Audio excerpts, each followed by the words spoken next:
Very warm good evening to all the members present in this particular forum, and especially thanks the today's speaker, Mr. Rawal sir, for this particular some event which has been there. And before we start, I request Kushal Modaji, Secretary, please welcome our guest, the speaker for today's meeting.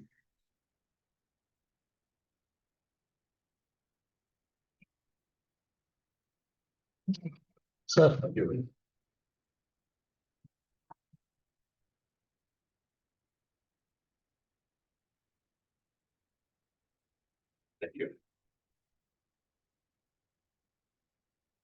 In the forum, you can see our Vice President Naresh Bhaiya is also there, and Chairman for this particular forum, Bagadia sir, is also with us. I just request Bagadia sir to just address the particular part of the introduction for today's forum, please, sir.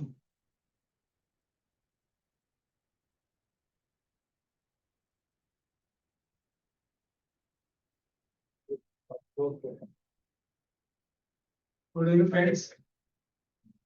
Today's topic is USA tariff war, challenge, opportunity, and way forward. This is a very hot topic nowadays. Everybody is concerned कि India का क्या होगा, export का क्या होगा, how it will affect Indian economy, कितना employment बढ़ेगा, opposition उसको अलग ढंग से पेश कर रहा है, रूलिंग पार्टी अलग ढंग से पेश कर रही है. Even though sometime I also wonder when US president said it's a dead economy. This is something extreme comment he has made, which our Indian politician also endorsed the Indian economy. It cannot be dead economy. One of the fourth or fifth largest economy, especially of dead economy, bolenge. So this is not a good statement from the US president. So he is holding such a big position in the world, and he uses such type of loose language. The dead economy, it is not good. So today's topic is, and Dr. Tejas Rawal is going to speak on this topic, and we hope that you will understand what what is the implication of this tariff war on the economy. With this, I welcome you. Thank you. Thank you so much, Bagadia sir. Thank you for welcoming and just setting the tone of this particular forum. And without wasting further time, I request Rawal sir to just enlighten all the members present here, because this topic which is there is going to have a large impact. And we just, as he said, we just need to see how this can be, say, effectively implemented, not even implemented, we should apply in the best possible manner. So over to you, sir. Sorry.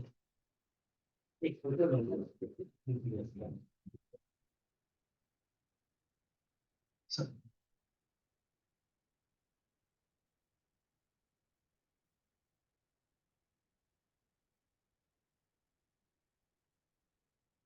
Thank you, sir.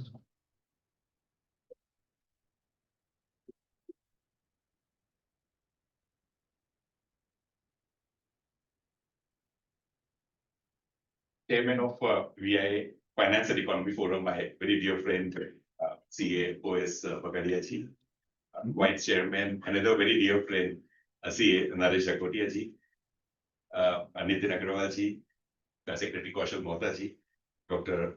Vijay Patil ji, and all my dear friends. So happy to see you all here on a rainy day where the weather is as unpredictable as Trump's tariff. And, we will be discussing very interesting things. We have been talking a lot about Trump's tariff, कि क्या हो रहा है, कैसे हो रहा है, उसका impact क्या होगा. बगड़िया सर ने बहुत अच्छा, he set the tone, right tone for us कि कुछ लोग कह रहे हैं the US president went on to the extent of saying that India is a dead economy. और हम कहाँ stand करते हैं, if the tariffs and why the tariff war, why the I mean, do we need the tariff? Is tariff good for India? Is tariff good for America? Is tariff does tariff mean a total redistribution of resources or maybe a creation of new equations between nations? So बहुत सारी ऐसी बातें हैं जिनके ऊपर में आज हम चर्चा करेंगे और आप लोगों से ये निवेदन होगा कि आप बीच में भी कुछ पूछना चाहें तो पूछ सकते हैं मुझे रोक कर. I would not mind. हम लोग कमिटेड ऑडियंस है छोटा सा तो हमको we can afford to do that also. So we can wait till the end of the question answer session also. बीच में पूछेंगे तो भी मुझे खुशी होगी, कोई परेशानी नहीं होगी. Let's get going with this interesting topic. We'll be traveling the interesting world of economics. और एक बात मैं क्लियर कर देना चाहूंगा यहाँ पे, I do not belong to any political ideology. तो मैं यहाँ पर प्योरली इकोनॉमिक्स की बात कर रहा हूँ. Economics as I understand it, economics और पॉलिटिकल साइंस बहुत ज्यादा एक दूसरे से जुड़ा हुआ है. सो जहाँ इकोनॉमिक्स आता है वहाँ पॉलिटिक्स भी आ जाता है बीच में. लेकिन मैं यहाँ पर किसी पर्टिकुलर कलर मत देखिए मेरी स्पीच में. मैं बहुत सीधा स्पष्ट भाषा में बात करूंगा. हो सकता है कुछ चीजें मैं सरकार की तारीफ करते चलूंगा, कुछ चीजों में सरकार की बुराई भी कर सकता हूँ, कुछ चीजों में मैं अमेरिका की भी तारीफ कर दूंगा और कभी हो सकता है चाइना की भी तारीफ कर दूं. कुछ जो मुझे अच्छा लग रहा है, जो इकोनॉमिक्स के हिसाब से अच्छा है, तो उसकी बात कर रहा हूँ. सो आज हम अपना राजनीतिक चश्मे को बाहर उतार कर हम आर्थिक चश्मे से यहाँ खड़े होंगे और सुनेंगे, उन आंखों से यहाँ सुनेंगे. ये निवेदन है आपसे क्योंकि मैं प्योरली इकोनॉमिक्स की बात करूंगा. Don't try to find any colour, जैसे मैंने कहा. So wars these days are not fought in the battlefield. ये थोड़े दिन पहले ये किसी और सिलसिले में भी बात की गई थी. कॉम्बैट वॉर तो नहीं होता आजकल. तो वॉर जो ट्रेडिशनल वॉर है उसका भी तरीका बदल गया है, वो भी कॉम्बैट नहीं होता. लेकिन मुझे लगता है कि ट्रेडिशनल वॉर से ज्यादा खतरनाक और ज्यादा इफेक्टिव एंड ज्यादा जो पेंसिव एंड ज्यादा फोर्सफुल वॉर होता है वो ट्रेड वॉर होता है. वो war, this is that kind of war that we are witnessing. बार बार हम इसको ट्रम्प टैरिफ वॉर ही हमने टाइटल रखा है. यहाँ पे हम ट्रम्प टैरिफ वॉर की बात कर रहे हैं. उसका सीधा कारण ये है कि it has got all the characteristics of what a war is. So modern wars are not fought with taxes, are fought with taxes, not with tanks, but they can hurt you as much. You don't hear the sounds of bombs, but you hear the sounds of order cancellations and job losses, जिनके बारे में हम अभी बात करने वाले हैं. And unlike a short battle, a tariff war can drag on for years, slowly draining economies like a siege.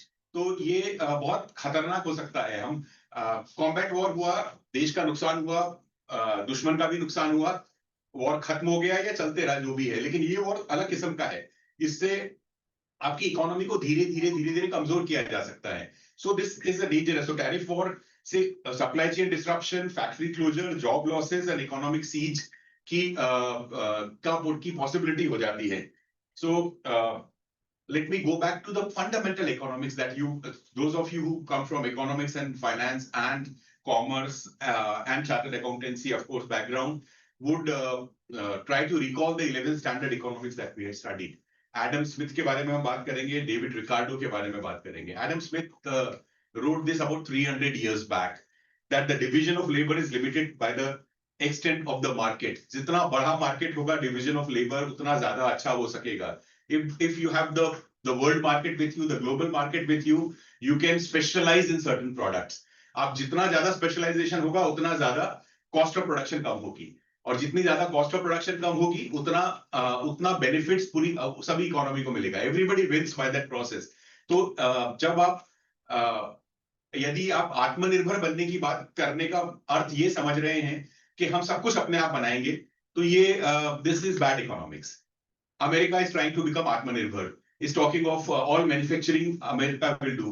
अगर ऐसा करने की कोशिश करेंगे तो that's a very bad economics. That's a very fundamental principles of economics को ही violate कर रहा है वो. It does not happen. America में average wages in America of a factory worker is about $50,000. China में $5,000 है. आप कैसे कॉम्पीट करेंगे मुझे बताएं? हो ही नहीं सकता. It's impossible. अगर आप सब कुछ बनाना चाहेंगे तो आप बहुत महंगे स्केल पे बनाएंगे, आपका कॉस्ट ऑफ प्रोडक्शन बहुत ज्यादा होगा, and that would make it unviable for you. That would make your product so expensive for your consumers.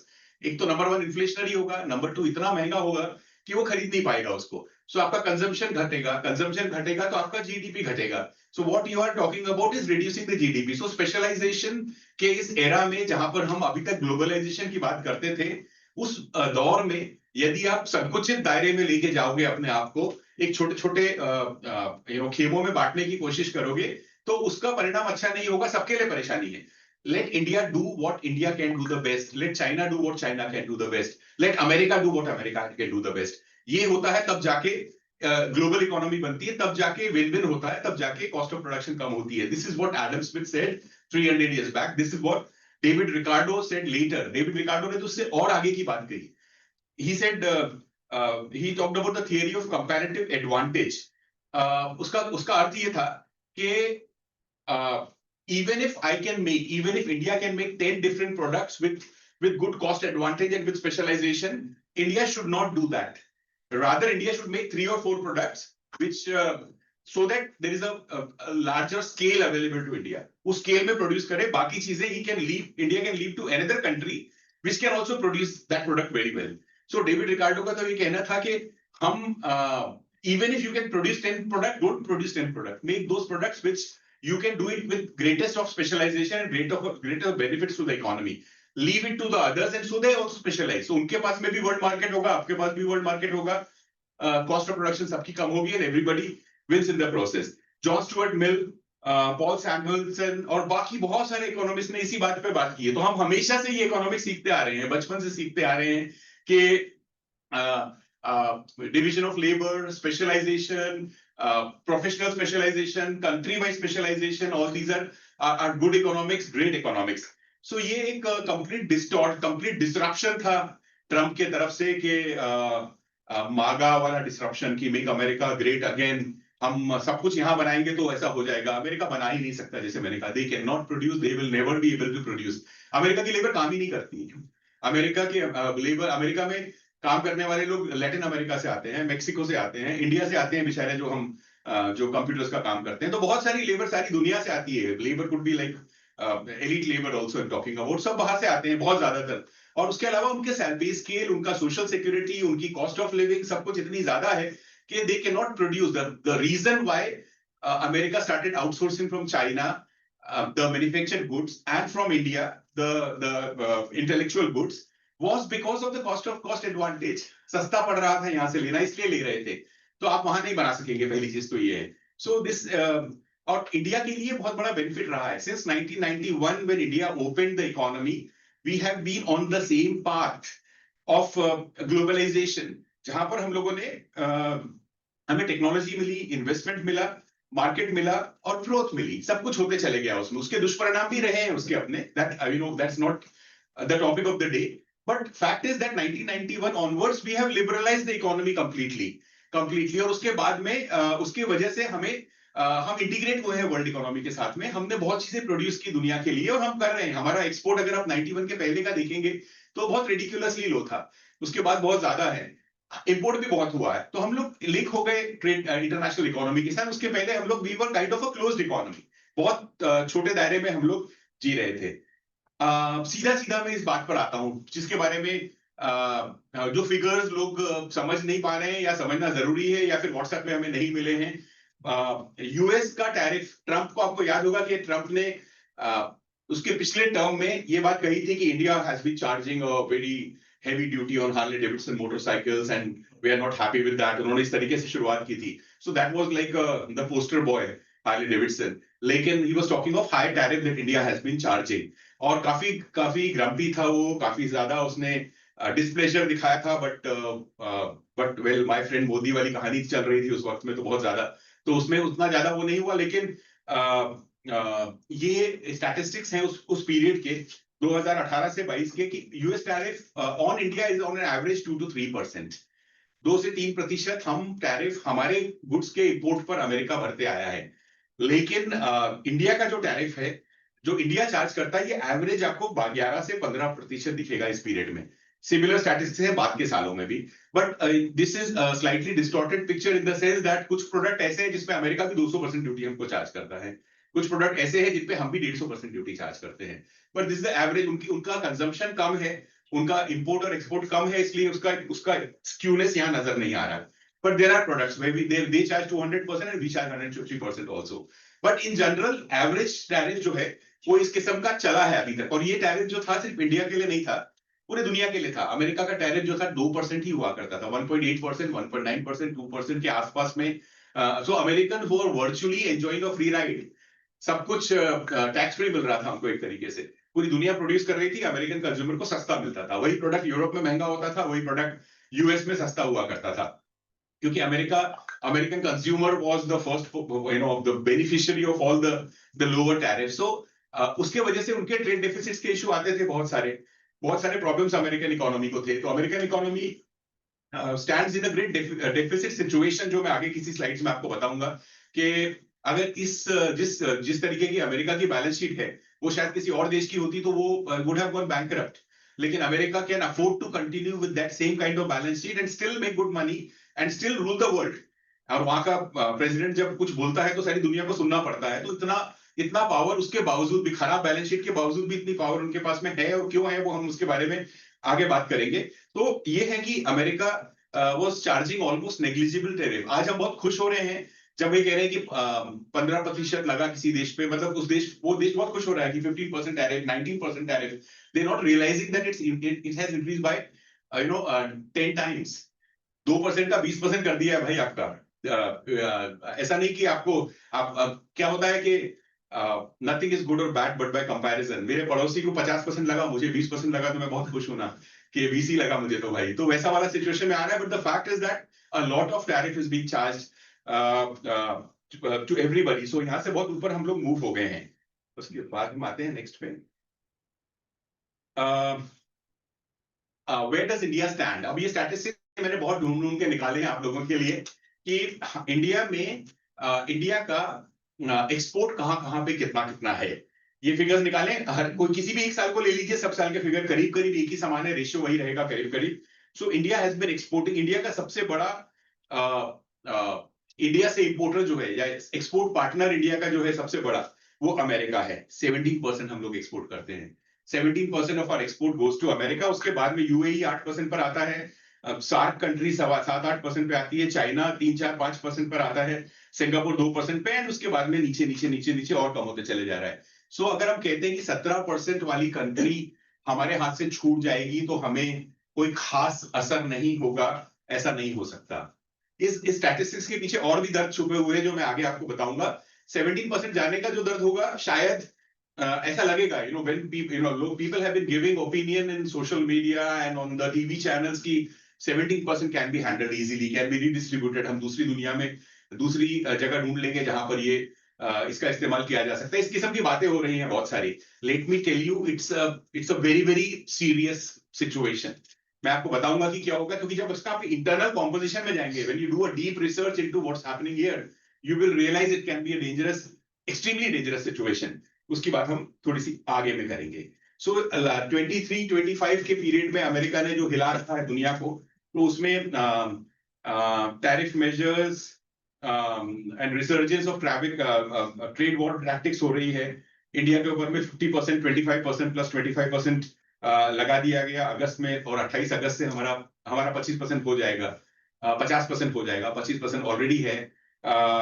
और कहा रीजन ये दिया गया कि रशियन ऑयल आप इंपोर्ट कर रहे हैं, इसकी वजह से आपके ऊपर में इतना हेवी टैरिफ लग रहा है। We will examine that aspect also when we come to that. और नेशनल सिक्योरिटी कंसर्न बताया अमेरिका ने कि आप इंपोर्ट कर रहे हैं Russian oil and we are not happy with that situation, so इसलिए इतना टैरिफ लगेगा। रशिया से कौन कौन इंपोर्ट कर रहा है उसके स्टैटिस्टिक्स आपके सामने रखूंगा, और कौन कितना कर रहा है ये भी आपके सामने रखूंगा, और रशिया से इंपोर्ट करके हमारे कंज्यूमर ने कितना कमाया ये भी मैं आपके सामने रखूंगा।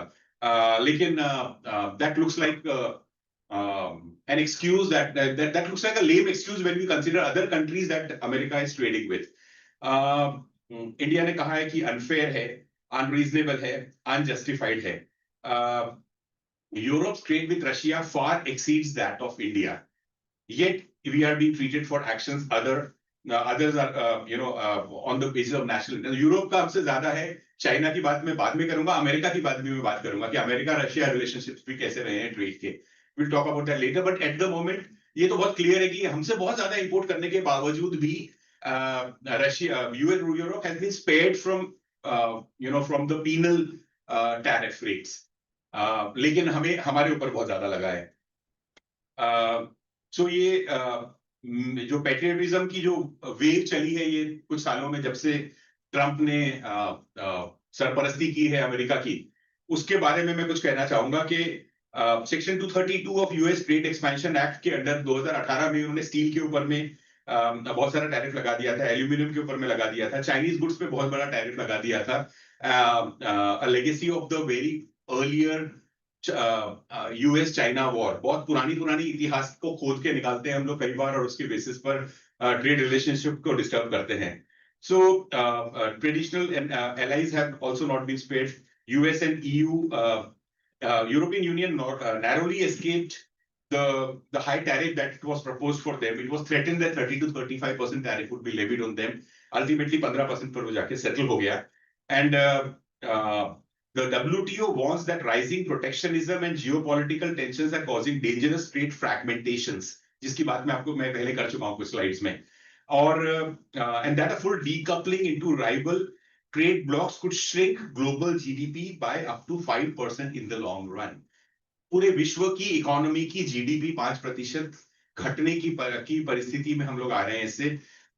मेरे हिसाब से तो और भी ज्यादा हो सकता है अगर हम इस तरीके के if you try to make everything in every countries, तो बहुत जीडीपी सफर हो सकती है, बहुत ज्यादा परेशानियां उसमें आ सकती है. सो in short, we are witnessing a breakdown of the old world order, old trade order का breakdown पर हम पहुंच रहे हैं. अगर ये टैरिफ लगते हैं, लग ही रहे हैं अभी, तो ऐसा लग रहा है कि ट्रंप ने कहा था कि even I don't know what I am going to do next, कल क्या करेंगे पता नहीं, बट एट द मोमेंट जो कर रहे हैं उसके हिसाब से ये टैरिफ तो लगे हैं, लग ही गए हैं. 25% लग ही गया है, 50% हो जाएगा 28 तारीख से.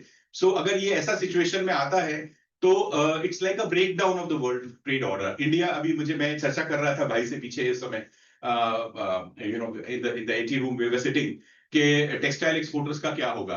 हम उसके बारे में बात करेंगे, लेकिन मैंने ये कहा कि this is not a tariff, this is an embargo. ये हमको नहीं, आपसे नहीं खरीदना है. 50% टैरिफ देकर आपसे क्यों खरीदेंगे हम, जब 15% और 20% में हम दूसरे देशों से ले सकते हैं. Our goods are not monopoly goods. हमारे पास में except pharmaceuticals and कुछ some other goods, हमारे पास में बहुत ज्यादा monopoly goods नहीं है. हमारे पास प्राइस इलास्टिसिटी नहीं है. हमारे पास में हमारे ऐसे प्रोडक्ट्स हैं कि जिनको दूसरे कंट्री से खरीदा जा सकता है. तो आप अगर मुझ पर 50% लगाएंगे, टेक्सटाइल पे तो और से ज्यादा है, और भी ज्यादा है, 64% तक पहुंचता है. आप हम पर इतना टैक्स लगाएंगे और दूसरी कंट्री के ऊपर में 15 या 20% पे छोड़ देंगे, तो कौन हमसे खरीदेगा? नहीं खरीदेगा. So which has got a big chain effect. उसका बहुत बड़ा इम्पैक्ट है ये एमएसएमईज और उसके ऊपर डिपेंडेंट सेगमेंट. टेक्सटाइल के सेगमेंट भी ऐसा ही होता है. बहुत सारे सेगमेंट्स ऐसे हैं जहां पर it proliferates down to the lowest level, वहां तक उसका बेनिफिट पहुंचता है. So when you cut off this whole chain, पूरा बेनिफिट खत्म होता है उसका. So it's going to be a tough situation for India. So the fear is real. India को it has put India to about 30 to 35% cost disadvantage compared to its competitors. As simple as that. हमारे पास 30 से 35% cost disadvantage है. हम 35% super profit तो कमा नहीं रहे थे, नहीं कमा रहे थे, कोई भी नहीं कमाता आज के जमाने में. अगर कमा भी रहे थे तो वो श्रिंक होकर 0 हो गया. और हम 35% को अगर कंपेंसेट करने का कोशिश करेंगे, there could be 3 set of people who can do that. Number 1 is the exporter, जो शायद कुछ कम करेगा अपना. 3-4 लोग हो सकते हैं जो कर सकते हैं. एक्सपोर्टर जो कम करेगा. दूसरा हो सकता है कि जो इंपोर्टर है वो ड्यूटी पास ऑन नहीं कर रहा है कस्टमर को, वो दूसरा हो सकता है कि भाई मैं कम प्रॉफिट में कम कर लूंगा. तीसरा कस्टमर बेयर करेगा, ये हो सकता है. चौथा ये होगा कि इंडियन इकोनॉमी बेयर करे सब्सिडाइज करके. ये 4 लोग जब बेयर करेंगे तब जाके 35% मीट हो सकेगा, जो कि बहुत डिफिकल्ट है, ऑलमोस्ट इम्पॉसिबल है. इसको मीट करना आसान नहीं है. अगर हमारे प्रोडक्ट अमेरिकन कंज्यूमर तक हायर प्राइस में पहुंचते हैं और वो लेने को तैयार होता है, तो अमेरिका के लिए इन्फ्लेशनरी है. सो दिस इज हम टैरिफ को अपने पर्सपेक्टिव से सोच रहे हैं. हम उनके पर्सपेक्टिव से भी देखिए तो टैरिफ अगर लगेगा, सारी दुनिया में जो 15% 20% टैरिफ लग गया, this is already inflationary for American consumer. बढ़ गया उसका 2% से उसको फ्री में मिल रहा था, उसको बहुत एक्स्ट्रा देना पड़ रहा है. उसके बियॉन्ड अगर आप इंडियन गुड्स को 30% एक्स्ट्रा देने को बोलेंगे तो कोई नहीं देता है. पॉसिबल नहीं है. कॉस्ट हम लोग we are in a world where all new startups and all new businesses are aiming at reducing the cost, उसके वजह पे चल रहे हैं, उसके भरोसे चल रहे हैं. सो दिस इज इम्पॉसिबल कि कोई उसको कोई एडिशनल प्रीमियम इंडियन प्रोडक्ट्स को देगा, unless it's a very very very specialised product. Monopoly है हमारी, जिसके हमारे पास में कम प्रोडक्ट्स हैं. सो this 30%, 50% could wipe off 30 billion in annual export business. Orders have already been cut. मैं वही बात कर रहा था आप लोगों से कि before we started the meeting कि orders already cancel होने शुरू हो गए हैं. जो ship में जो है on the seas जो products हैं उनके orders cancel हो चुके हैं, क्योंकि shipment जब arrive होगी तब इतना टैक्स लगेगा जो देने के बाद में हम इसको बेच नहीं पाएंगे. तो people are canceling the shipments on the way in the sea. Future contract जो थे आगे वाले होने वाले वो कैंसिल हो गए हैं. आप 28 तारीख के पहले डिलीवर कर सकते हैं तो एक बार कर दीजिए. 28 तारीख के बाद की डिलीवरी तो हम एक्सेप्ट ही नहीं करेंगे, क्योंकि वो हमारे लिए पॉसिबल ही नहीं होगा. तो इस किस्म की बातें हो रही हैं. So orders have been cancelled, have been cut, some export grounds to a halt as buyers pause shipment to re-evaluate sourcing. So they are now evaluating different sources जहां से उनको मंगाया जा सकता है. So India's loss is advantage of lot many other countries. So higher cost could translate into a 40 to 50% drop in US bound orders, representing a 4 to 5 billion near-term loss. Buyers are asking for steep discounts or they are deferring purchases since it is not possible to pass on the cost fully to the American consumer. So we are likely to see lots of factory shutdowns happening. अब इस बात में आप ये बात करेंगे कि 17% ही तो है हमारे एक्सपोर्ट का, फैक्ट्री शटडाउन तक कैसे पहुंच जाएंगे. So I'm just holding, I'm letting you think that thought. जब तक मैं उस स्लाइड तक नहीं आता हूं कि 17% से तो उतना फर्क नहीं पड़ना चाहिए ना, इतना को तो शायद हम दूसरी कंट्रीज को बेच पाते हैं, तो इसलिए इतना नहीं होगा. लेकिन मैं आपको आप सोचिए, जब तक मैं नेक्स्ट स्लाइड्स में जब आऊंगा तब उसके बात करूंगा, ठीक है. तो US is India's largest market for textiles and apparels, absorbing about 28% of our textile export. तो अभी नए टैरिफ से 64% तक पहुंच रही है total cost, which was near zero. Just a few days back it was near zero. So this affects millions of workers, 4 million in textiles and 11 million in apparels, many in small units. Apparels बनाने वाले तो छोटे ही units होते हैं, बहुत छोटे units होते हैं. So वो सब डीपली अफेक्टेड है, क्योंकि उनके प्रोडक्ट्स अब इतने महंगे हो गए कि कोई खरीदेगा ही नहीं उनको. Clothing exporters in hubs like Tirupur have had their shipments stopped mid-transit. Buyers are unwilling to pay more for the same t-shirts. क्यों देंगे? सीधी बात है, आप भी नहीं देंगे, हम भी नहीं देंगे, कोई भी नहीं देगा उसको. Leather, footwear, carpets, handicrafts and gem and jewelry, ये सब MSME के प्रोडक्ट्स हैं, ये सब स्ट्रेस पे है पूरी तरह से. And competitor countries face far lower US tariff. Bangladesh and Vietnam 20%. India 50 to 64%. US retailers are already shifting orders to Bangladesh, Vietnam, and others to bypass high duties on Indian goods. So this market share is getting lost, and it will be very difficult for India to reclaim the lost market. जब buyer आपके हाथ से निकल के किसी और के पास चले जाता है ना, उसके बाद शायद करेक्शन हो भी जाएगा तो उतनी आसानी से आपके पास वापस नहीं आता. It becomes difficult unless you give them something better. तो ये एक परेशानी ऑलरेडी हमारे पास में, ईज ऑफ डूइंग बिजनेस में हम लोग नीचे हैं. हमारे प्रोसीजरल रिक्वायरमेंट्स, हमारे कस्टम्स के इश्यूज और हमारे बहुत सारे बॉटलनेक्स रहते हैं. तो हमारे देश में अगर कॉस्ट एडवांटेज नहीं मिलेगा और वो शिफ्ट हो गया तो इक्वल प्राइस तक तो वापस नहीं आएगा, उससे और उसको कुछ देना पड़ेगा. So it's going to be a long term loss for these manufacturers. So मैंने I try to find out the composition of Indian exports to the US. So India imports from the US petroleum, crude, pearls, precious stones, electric machinery, aircraft parts and military equipment. And export जो है वो primarily petroleum products है, pharmaceutical है, telecom instruments है, जिसमें Apple के phone भी आते हैं, defense supplies and electronic components हैं. उनका छोटी से चार्ट में आपको थोड़ा रेशियो कम से कम दिखाई देगा कि कितना परसेंट हमारे एक्सपोर्ट का ये आता है. इसमें आप देखेंगे तो industrial machinery is a major business for us. Pharmaceutical is a major business for us. Gemstones is a major business for us, and so on. मैं आगे शायद मैंने टेबल बना के भी स्टैटिस्टिक्स आपके सामने रखे हैं. ये this is the chart of what we import and what we export. I can skip this chart. So अब आता हूं मैं उस बात पे कि 17% से क्या फर्क पड़ जाएगा. See, what we are not realizing and what those economists who are giving their opinion and what people who are thinking that this is a way to suddenly become Atmanirbhar and suddenly this is like a 1991 moment for us. हम immediately इसमें reform ले आएंगे और बहुत कुछ कर देंगे. they are not realizing one thing. हम जिन एक्सपोर्ट्स की बात कर रहे हैं, जो एक्सपोर्ट्स इंडिया अमेरिका को कर रहा है, वो एक्सपोर्ट हमारा सिर्फ 17% है. अमेरिका के लिए तो 2% है, 3%. So it is America imports 3% from India, less than 3%, 2 point something. India export 17% to America. So as far as this is concern, America के लिए हम इनसिग्निफिकेंट हैं. 3% इंपोर्ट, वो भी उसमें भी टेक्सटाइल, उसमें मोबाइल फोन्स आ रहे हैं, उसमें फार्मास्यूटिकल आ रही है जो इंपॉर्टेंट कंपोनेंट है, डिफेंस की कुछ चीजें आ रही हैं, pearls and gems and jewellery and other things आ रही हैं. सो उनके हिसाब से 3% है सिर्फ, हमारे लिए 17% है. तो हमारे लिए थोड़ा सा बढ़ गया, ये काफी बढ़ गया पहली चीज. अब ये 17% को अगर आप डीप में जाएंगे तो ये जो एक्सपोर्टर्स हैं उनका कितना परसेंट एक्सपोर्ट अमेरिका को होता है, इस पे देखिए, इस पे ध्यान नहीं दिया जा रहा. सोलर मॉड्यूल्स का 98% एक्सपोर्ट जो है यूएस को होता है.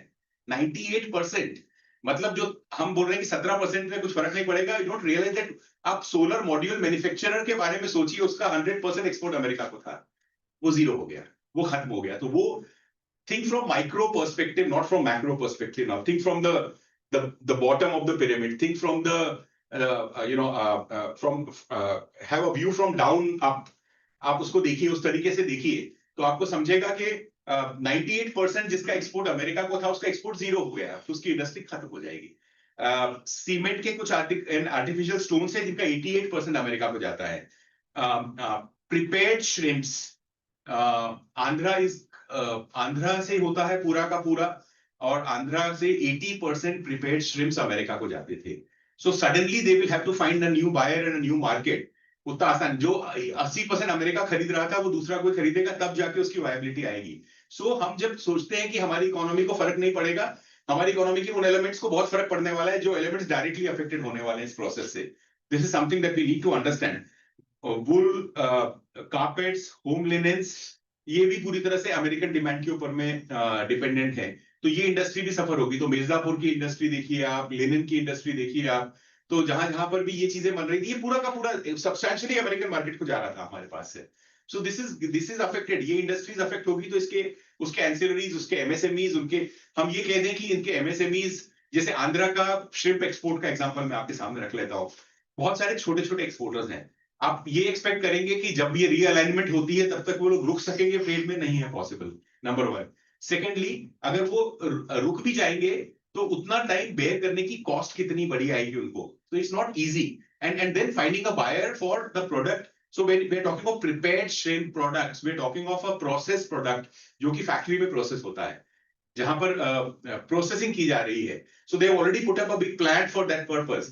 और वो प्लांट में प्रोसेस होने वाला प्रोडक्ट या तो मतलब उसको वो प्रोसेस करेगा तो उसके बाद में बायर नहीं है उसके पास में. सो दूसरा बायर, आप टेस्ट डेवलप नहीं कर सकते इमीडिएटली. अमेरिकन टेस्ट के लिए बन रहे थे प्रोडक्ट्स वो. So you know these are the kind of things that is happening. अब मैंने कोशिश की थी कि रीजन वाइज कोशिश निकाल के देखी कौन कौन से रीजन में कितना फर्क पड़ेगा. साउथ इंडिया का ये जो आप 2 चार्ट देख रहे हैं, ये जिसमें यूएस के ऊपर डिपेंडेंस मोर देन 50% है, वो ब्लू वाली लाइन है, ब्लू वाला बार है. जिसमें ग्रीन वाली बार है, उसमें यूएस पे डिपेंडेंट 66% से ज्यादा है. यानी आपको ये समझ में आ रहा है कि जिसपे जितना ज्यादा डिपेंडेंस होगा उतना ज्यादा नुकसान उसका होने वाला है. सो साउथ इंडिया का जो ये जो फिगर्स हैं, इसके हिसाब से आप देखेंगे सबसे ऊपर में जो जा रहा है यहाँ पे, percentage of exports where US dependence is this much, ऐसा है. तो इसमें नॉर्थ एंड सेंट्रल इंडिया में हाईएस्ट पॉसिबल डैमेज होना दिखाई दे रहा है.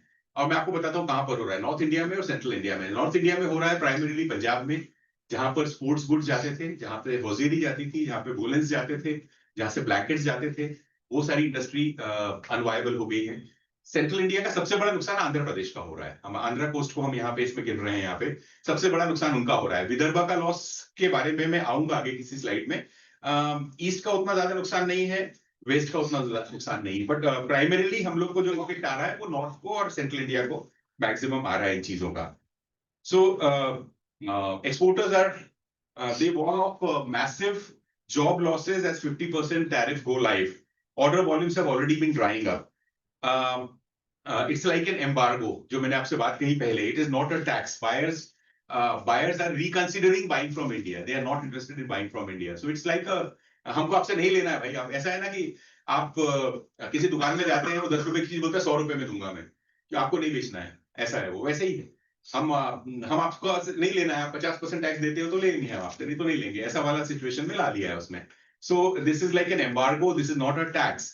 ऑटो पार्ट्स, ज्वेलरी वाले सेगमेंट वाले लोग सोच रहे हैं कि दुबई में दुबई के थ्रू री एक्सपोर्ट करें, मेक्सिको के थ्रू री एक्सपोर्ट करें, which is possible for that industry.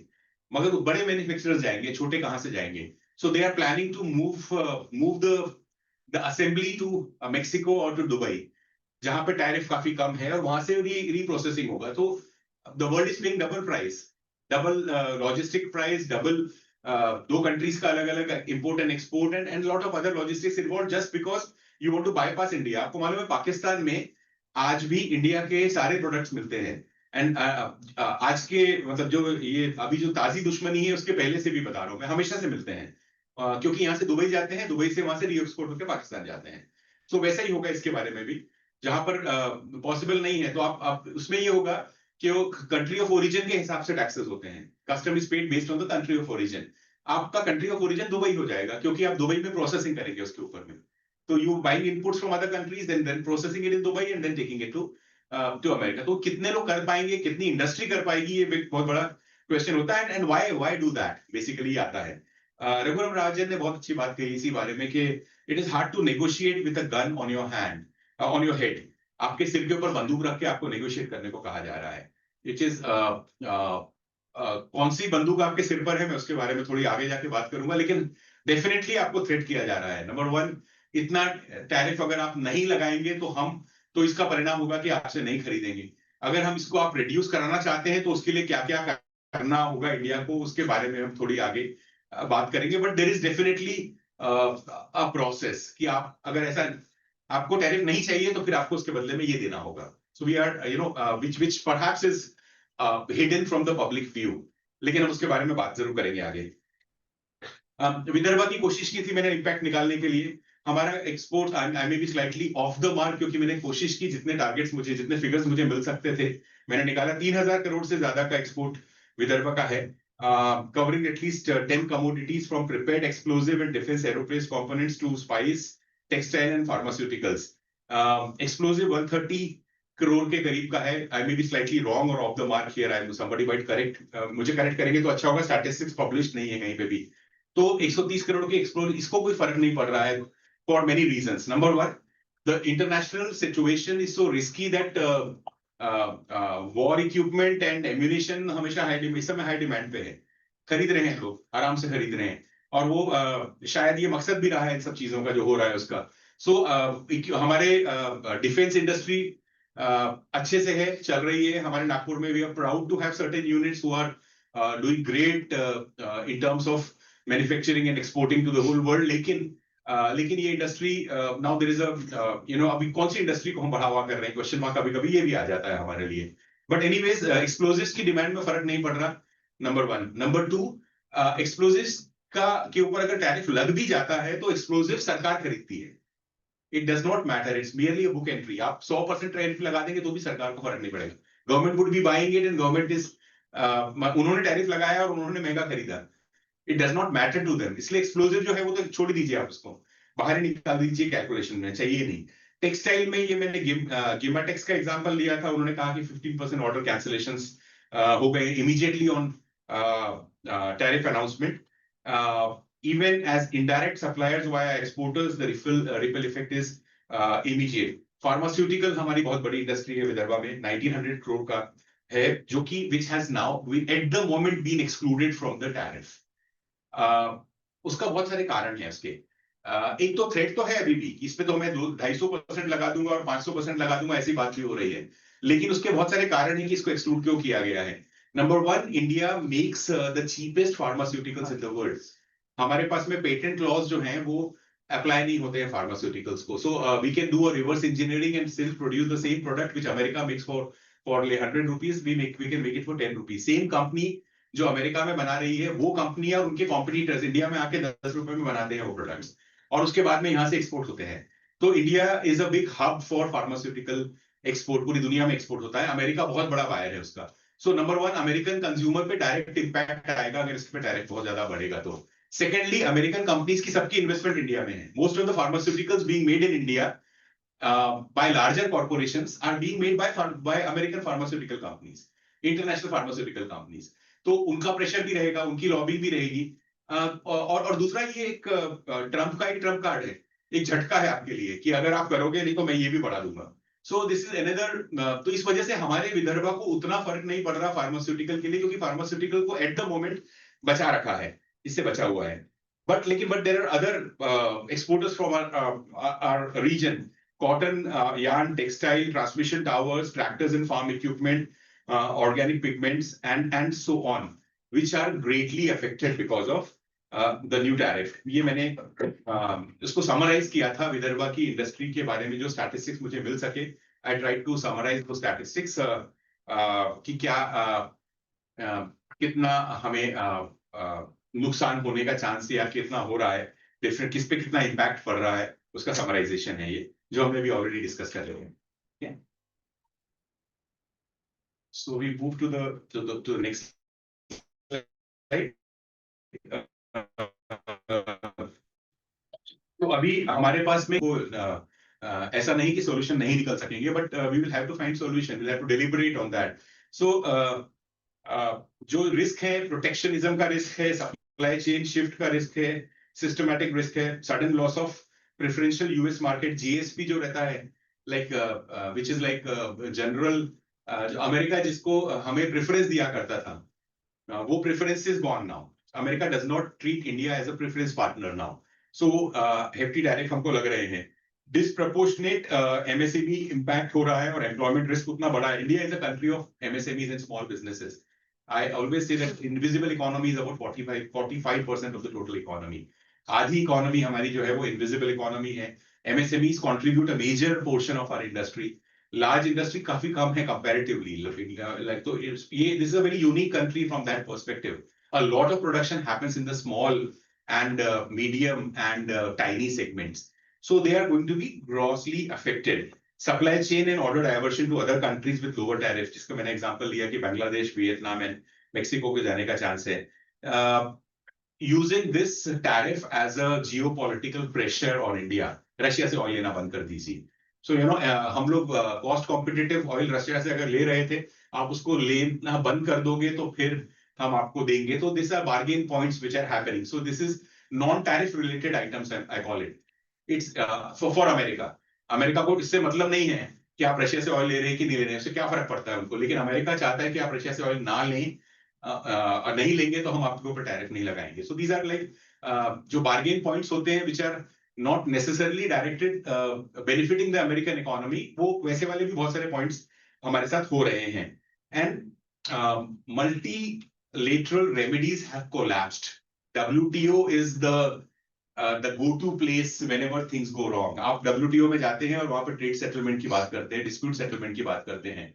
इस सिचुएशन में WTO एक तरीके से पूरी तरह से क्रिपल्ड है, उसके पास कुछ बोलने के लिए नहीं है। They cannot do it. They have, you know, see all the major international trade and other organizations are controlled by powerful nations. America being the veto power in most of them. And so ऐसे situation में जब America कुछ करता है, you know, जब दिग्गज कुछ करता है तो उस समय परिणाम उसके दूसरों को बर्दाश्त करने पड़ते हैं। WTO शांत हो जाता है। तो WTO unfortunately in this situation seems to be crippled. फिर नॉन टैरिफ बैरियर्स को बढ़ाने की जो धमकी है कि ये यूरोपियन यूनियन ने carbon border adjustment mechanism India के ऊपर में अप्लाई करने का कहा है।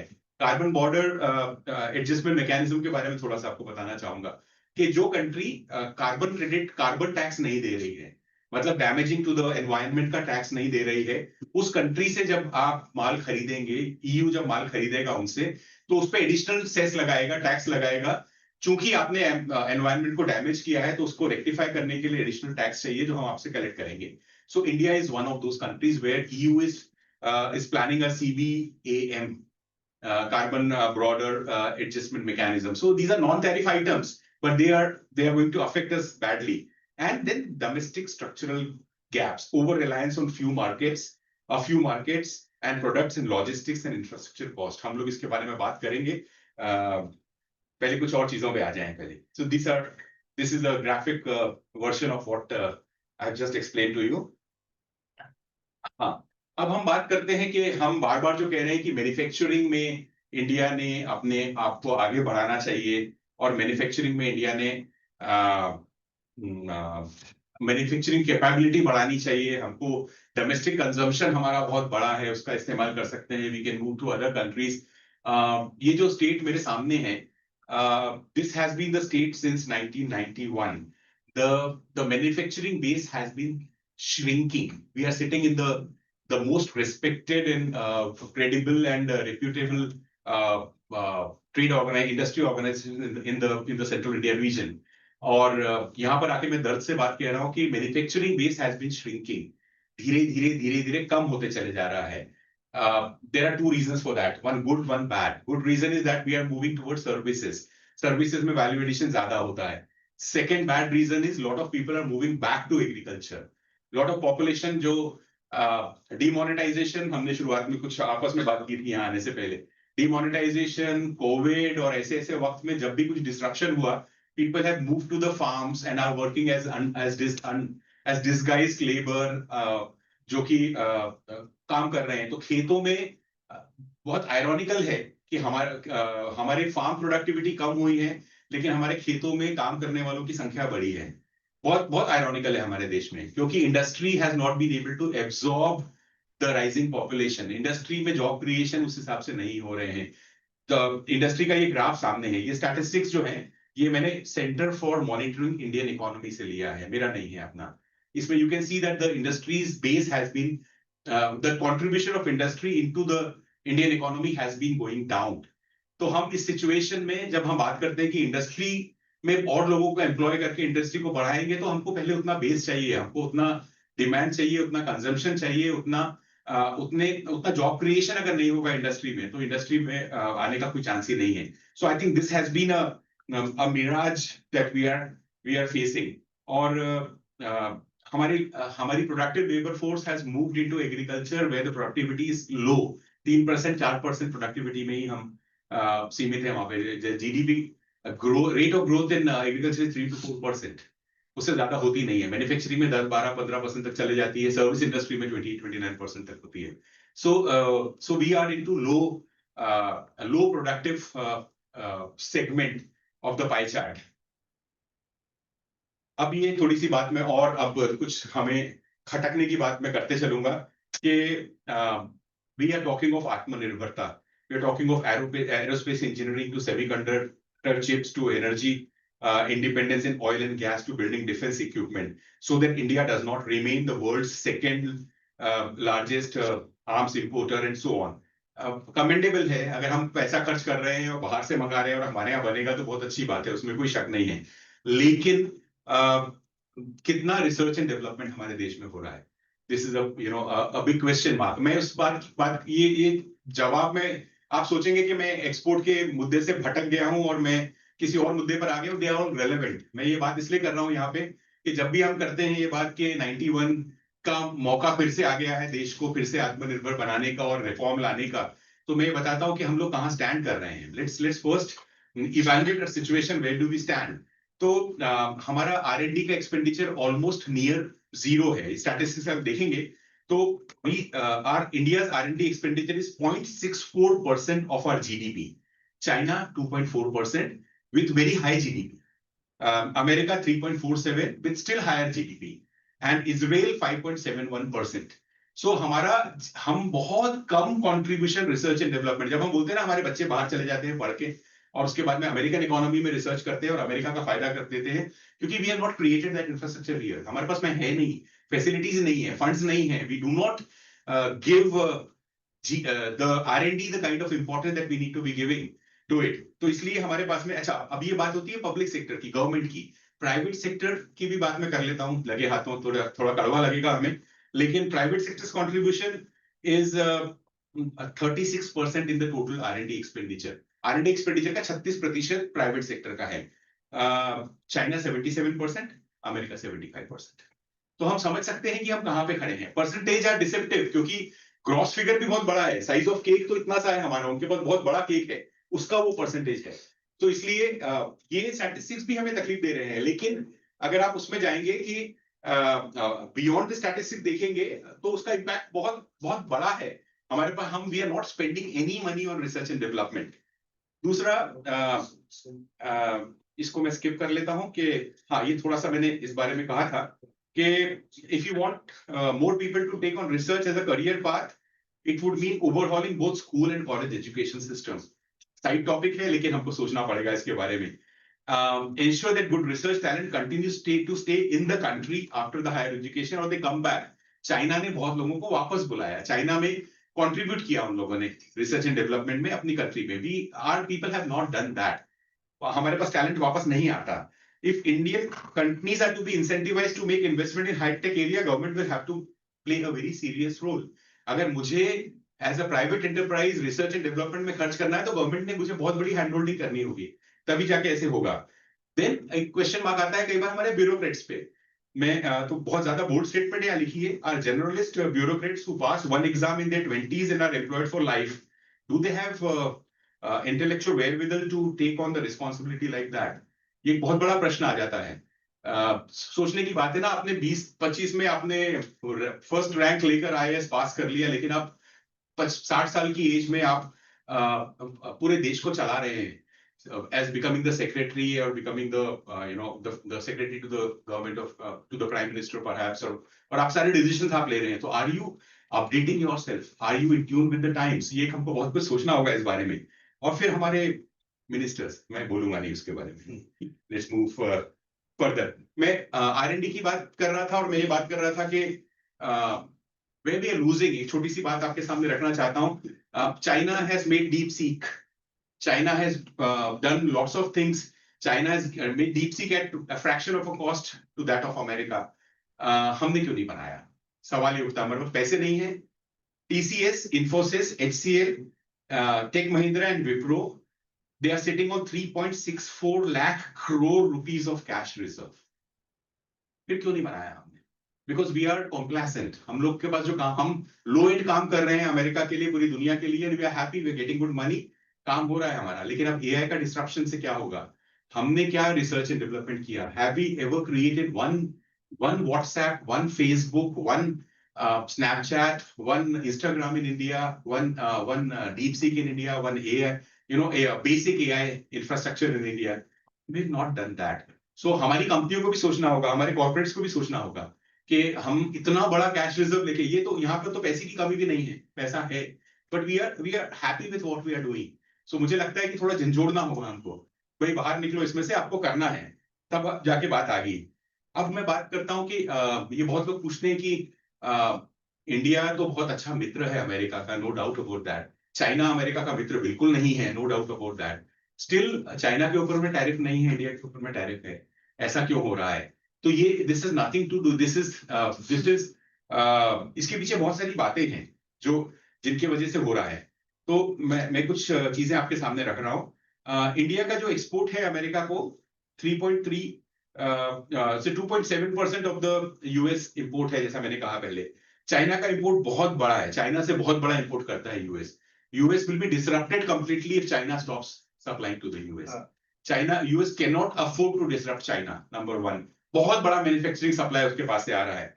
दूसरा, China controls a significant portion of the supply chain that manufactures popular electronic products. 80% supply chain China के कंट्रोल में है, पूरे वर्ल्ड के इलेक्ट्रॉनिक प्रोडक्ट्स बनने की।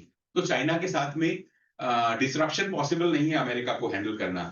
China has got rare earth minerals, जिसके बारे में हम लोग आजकल बातें कर रहे हैं कि इंडिया की भी सप्लाई चेन डिस्टर्ब हो सकती है, हमारे ईवीज का मार्केट डिस्टर्ब हो सकता है, हमारा मैन्युफैक्चरिंग खराब हो सकता है।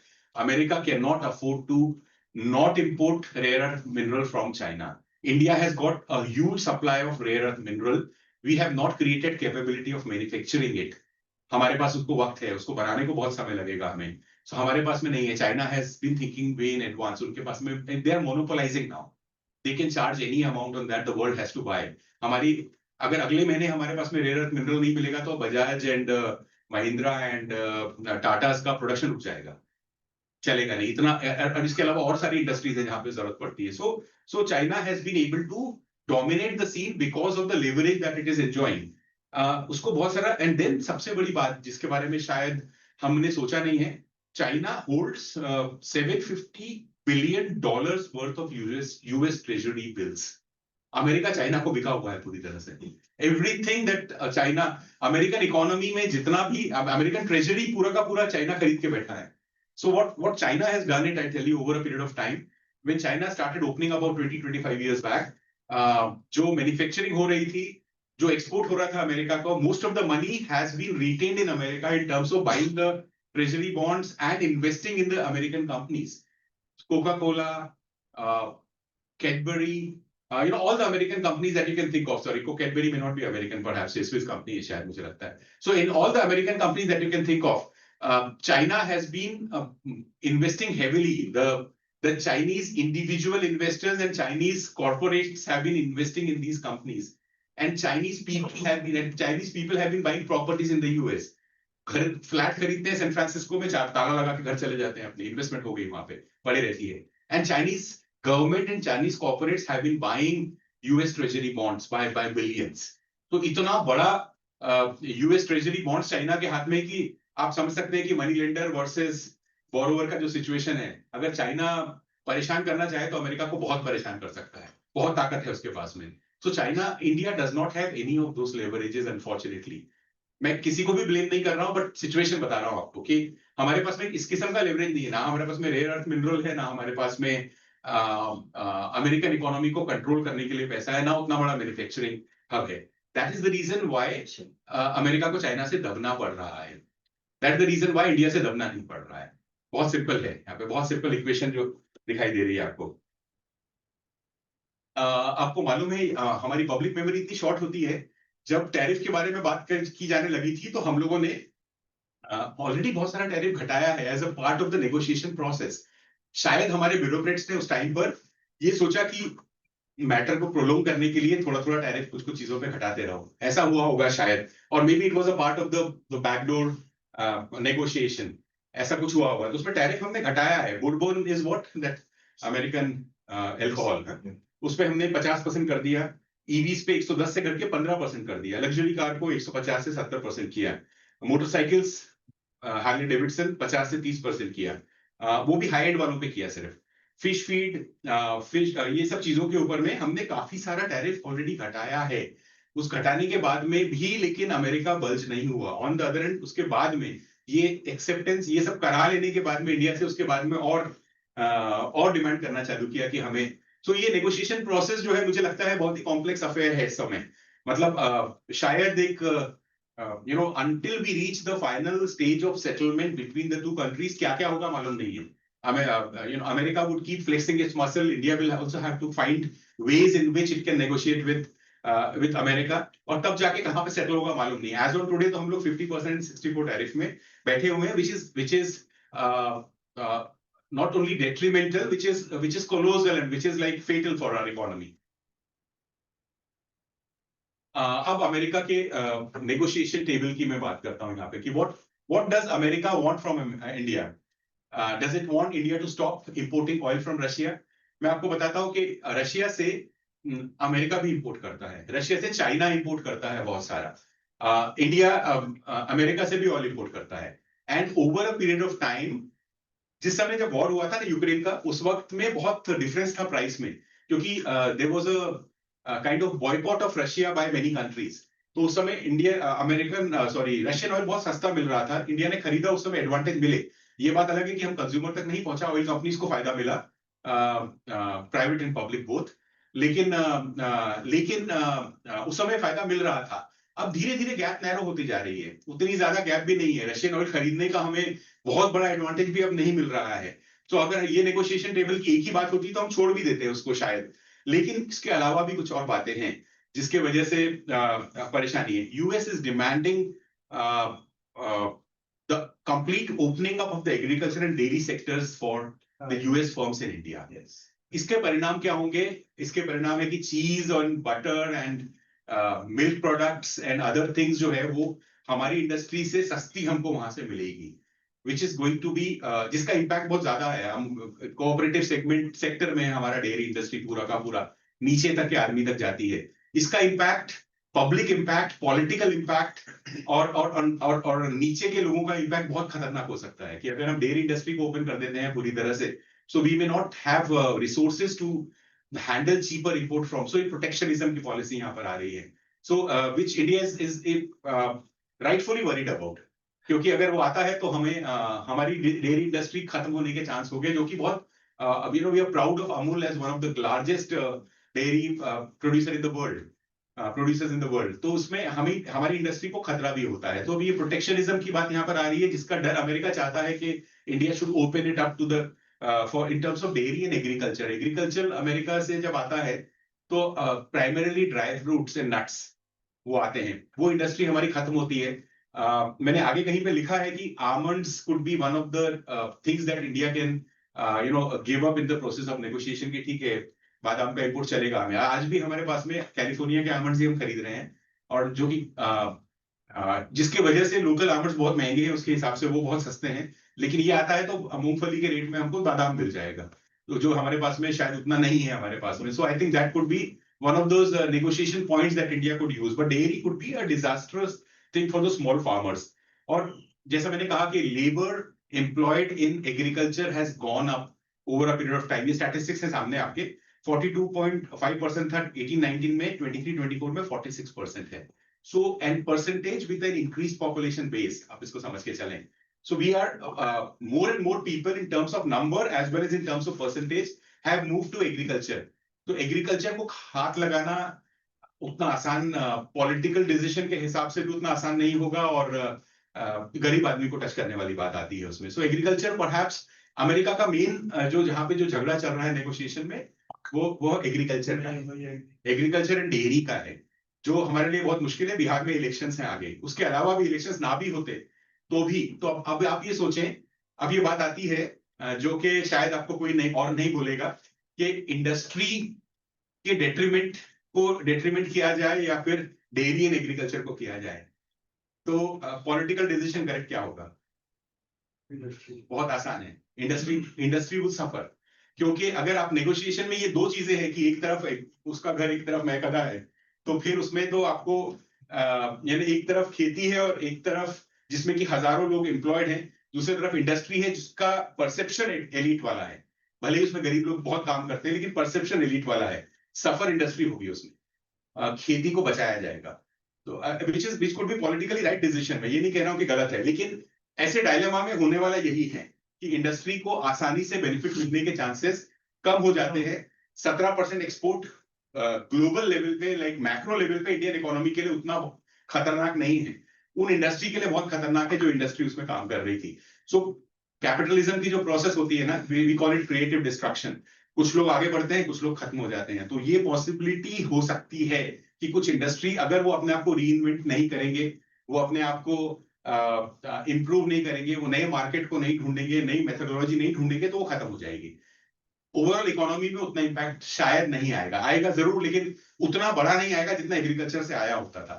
तो इसलिए ये जो ट्रेड ऑफ पॉइंट है उसमें इंडस्ट्री का सफर होने की पॉसिबिलिटी ज्यादा है, इंडस्ट्री को शहादत देने की पॉसिबिलिटी काफी ज्यादा नजर आती है मुझे।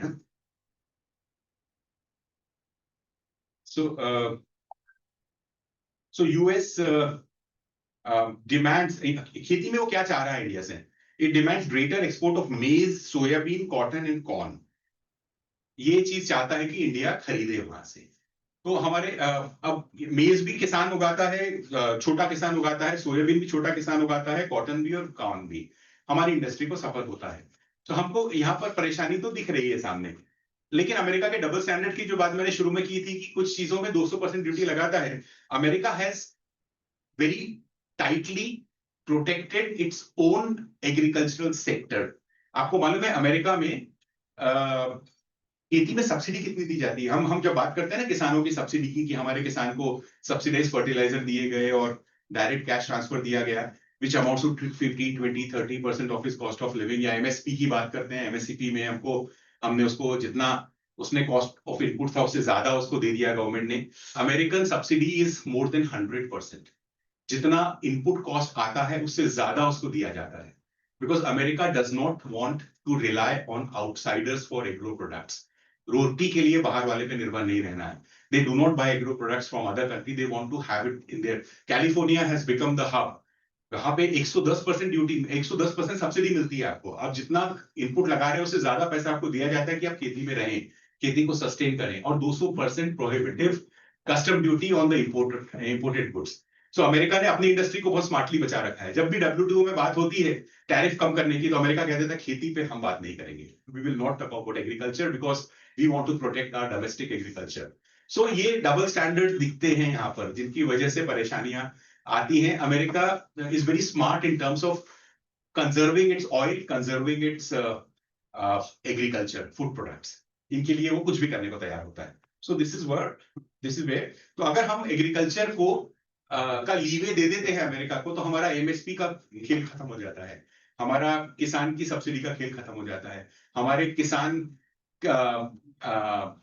की हालत और खराब हो जाती है. Bottom of the pyramid suffers a lot.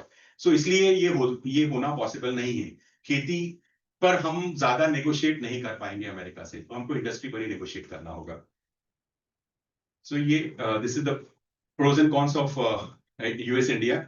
Trade deficit का रिडक्शन, खेती अगर हम खरीदते हैं तो ट्रेड डेफिसिट जो इंडिया और अमेरिका के बीच का ट्रेड डेफिसिट होता है, we sell like 17% of our export to them, और उन लोग जो हमारा जो डेफिसिट क्रिएट हो रहा है बिटवीन परचेज एंड सेल, वो कम हो जाएगा, एक्सपोर्ट हमारा बढ़ जाएगा, लेकिन रूरल इकोनॉमी इंस्टेबल हो जाएगी, MSP फ्रेमवर्क खत्म हो जाएगा, और हाई US टैरिफ तो इंपोर्ट पर है ही ऑलरेडी. सो कुछ नॉन टैरिफ बैरियर्स हम कंक्लूड करने की कोशिश करेंगे. मुझे लगता है बहुत देर हो गई, बहुत quickly I will conclude that. Non tariff barriers हैं जो टैरिफ के अलावा जिनको मसल्स के लिए इस्तेमाल किया जाता है. सो जो इंडिया ने जो नॉन टैरिफ बैरियर्स लगा रखे हैं, जो अमेरिका चाहता है कि खत्म हो, उसमें से कुछ बहुत वैलिड हैं, बहुत सारे वैलिड हैं. 700 क्वालिटी कंट्रोल ऑर्डर्स हमारे उसमें होते हैं, aimed at curbing low quality imports and boosting domestic manufacture under self reliant India. इससे परेशानियां होती हैं बहुत सारे हम लोगों ने ब्यूरोक्रेटिक हर्डल्स लगा रखे हैं. दूसरा है कि ये छोड़ देता हूं, मैं सीधा इस पर आता हूं कि इंपोर्ट कैप्स लगा रखा रहता है इंडिया ने, इसको भी छोड़ देते हैं. Technical barriers, stringent quality control for chemicals, medical devices, electronic, food, batteries and textile, often differing from global norms. हमने बहुत स्ट्रिक्ट बैरियर्स लगा रखे हैं बहुत सारी चीजों में. एक मैंने नागपुर बुक क्लब के डिस्कशन में एक दिन एक एग्जांपल रखा था, वही कि जब हार्ले डेविडसन की ही बात बहुत बार होती रहती है. हार्ले डेविडसन के बाद जब इनिशियल पीरियड में first term of the US president Trump, उस पीरियड में इंडिया के एमिशन नॉर्म्स में हार्ले डेविडसन मोटरसाइकिल्स का इंपोर्ट बंद कर दिया गया था. It was not acceptable to India because of the stringent emission norms that we follow, and America does not follow those kind of norms. तो हमने मना कर दिया. तब इंडिया ने उस वक्त में अल्फांसो मैंगो के बहुत सारे कंसाइनमेंट्स रिजेक्ट किए थे. आज भी करते हैं हम लोग बहुत बार. सो कंसाइनमेंट रिजेक्ट किए थे क्योंकि ये इसमें पेस्टिसाइड्स का कंटेंट बहुत ज्यादा है. सो ये बैकडोर नेगोशिएशन में ये हुआ कि ठीक है भाई, हम आपके पेस्टिसाइड वाले आम ले लेंगे, आप हमारी इनएफिशिएंट मोटरसाइकिल ले लीजिए. और इस तरीके से वो नेगोशिएशन में दोनों चीजें एक दूसरे के अगेंस्ट में सेटल हुई. तो ये कई बार बहुत सारी चीजें ऐसी होती है जो ट्रेड नेगोशिएशंस का हिस्सा होती है. सो हमारे पास हमारी टेक्निकल नॉर्म्स बहुत ज्यादा है.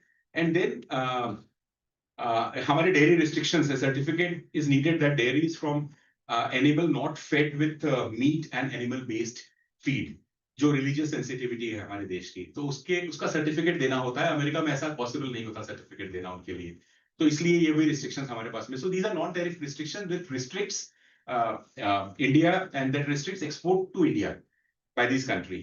और उसके अलावा ये नॉन ट्रेड बैरियर्स में ही एक ऐसे हैं कि हमारे जो इंफॉर्मेशन टेक्नोलॉजी रूल्स हैं वो बहुत स्ट्रिक्ट हैं. हम गवर्नमेंट कई बार हम प्राइवेसी लॉज में हम उनसे डिमांड करते हैं कि किसी का प्राइवेट कॉन्वर्सेशन, एनक्रिप्टेड कॉन्वर्सेशन हमें दीजिए. हम डिलीट करने लगाते हैं ट्वीट्स. हम बोलते हैं कि ये वाला यूट्यूब वीडियो डिलीट कर दीजिए. वो चीजें अमेरिका को नहीं पड़ती है. So these are certain barriers of communication between the two countries जो अक्सर होता है. कस्टम्स के बैरियर्स हमारे बहुत खतरनाक होते हैं कई बार. डिक्लेयर्ड वैल्यू को हम एक्सेप्ट नहीं करते, हम उसके हर्डल्स में फंसा देते हैं उसको कई बार। बैंकिंग एंड इंश्योरेंस में अमेरिका का हमेशा ये कहना रहता है कि foreign ownership in state run bank is capped at 20%। उनका मार्केट शेयर 60% है, लेकिन 20% तक ही फॉरेन होल्डिंग। तो अमेरिका का कहना होता है कि इसमें आप बढ़ाने दीजिए फॉरेन होल्डिंग। और फॉरेन बैंक्स के एक्सपेंशन के रूल्स बहुत ज्यादा ब्यूरोक्रेटिक सिस्टम के ऊपर में दबे हुए हैं, उनके सिस्टम्स क्लियर नहीं है। एंड जो हमारी LIC एंड GIC की जो सरकारी कंपनियां हैं, उनको गवर्नमेंट पैट्रोनेज मिलता है, गवर्नमेंट गारंटी मिलती है, बाहर की कंपनियों को नहीं मिलती। So these are non tariff barriers which America wants India to remove so that they can do better business together. ये भी प्रेशर पॉइंट ही हमारे पास में होता है। सो मैं very quickly skip this slide and go to the way forward में।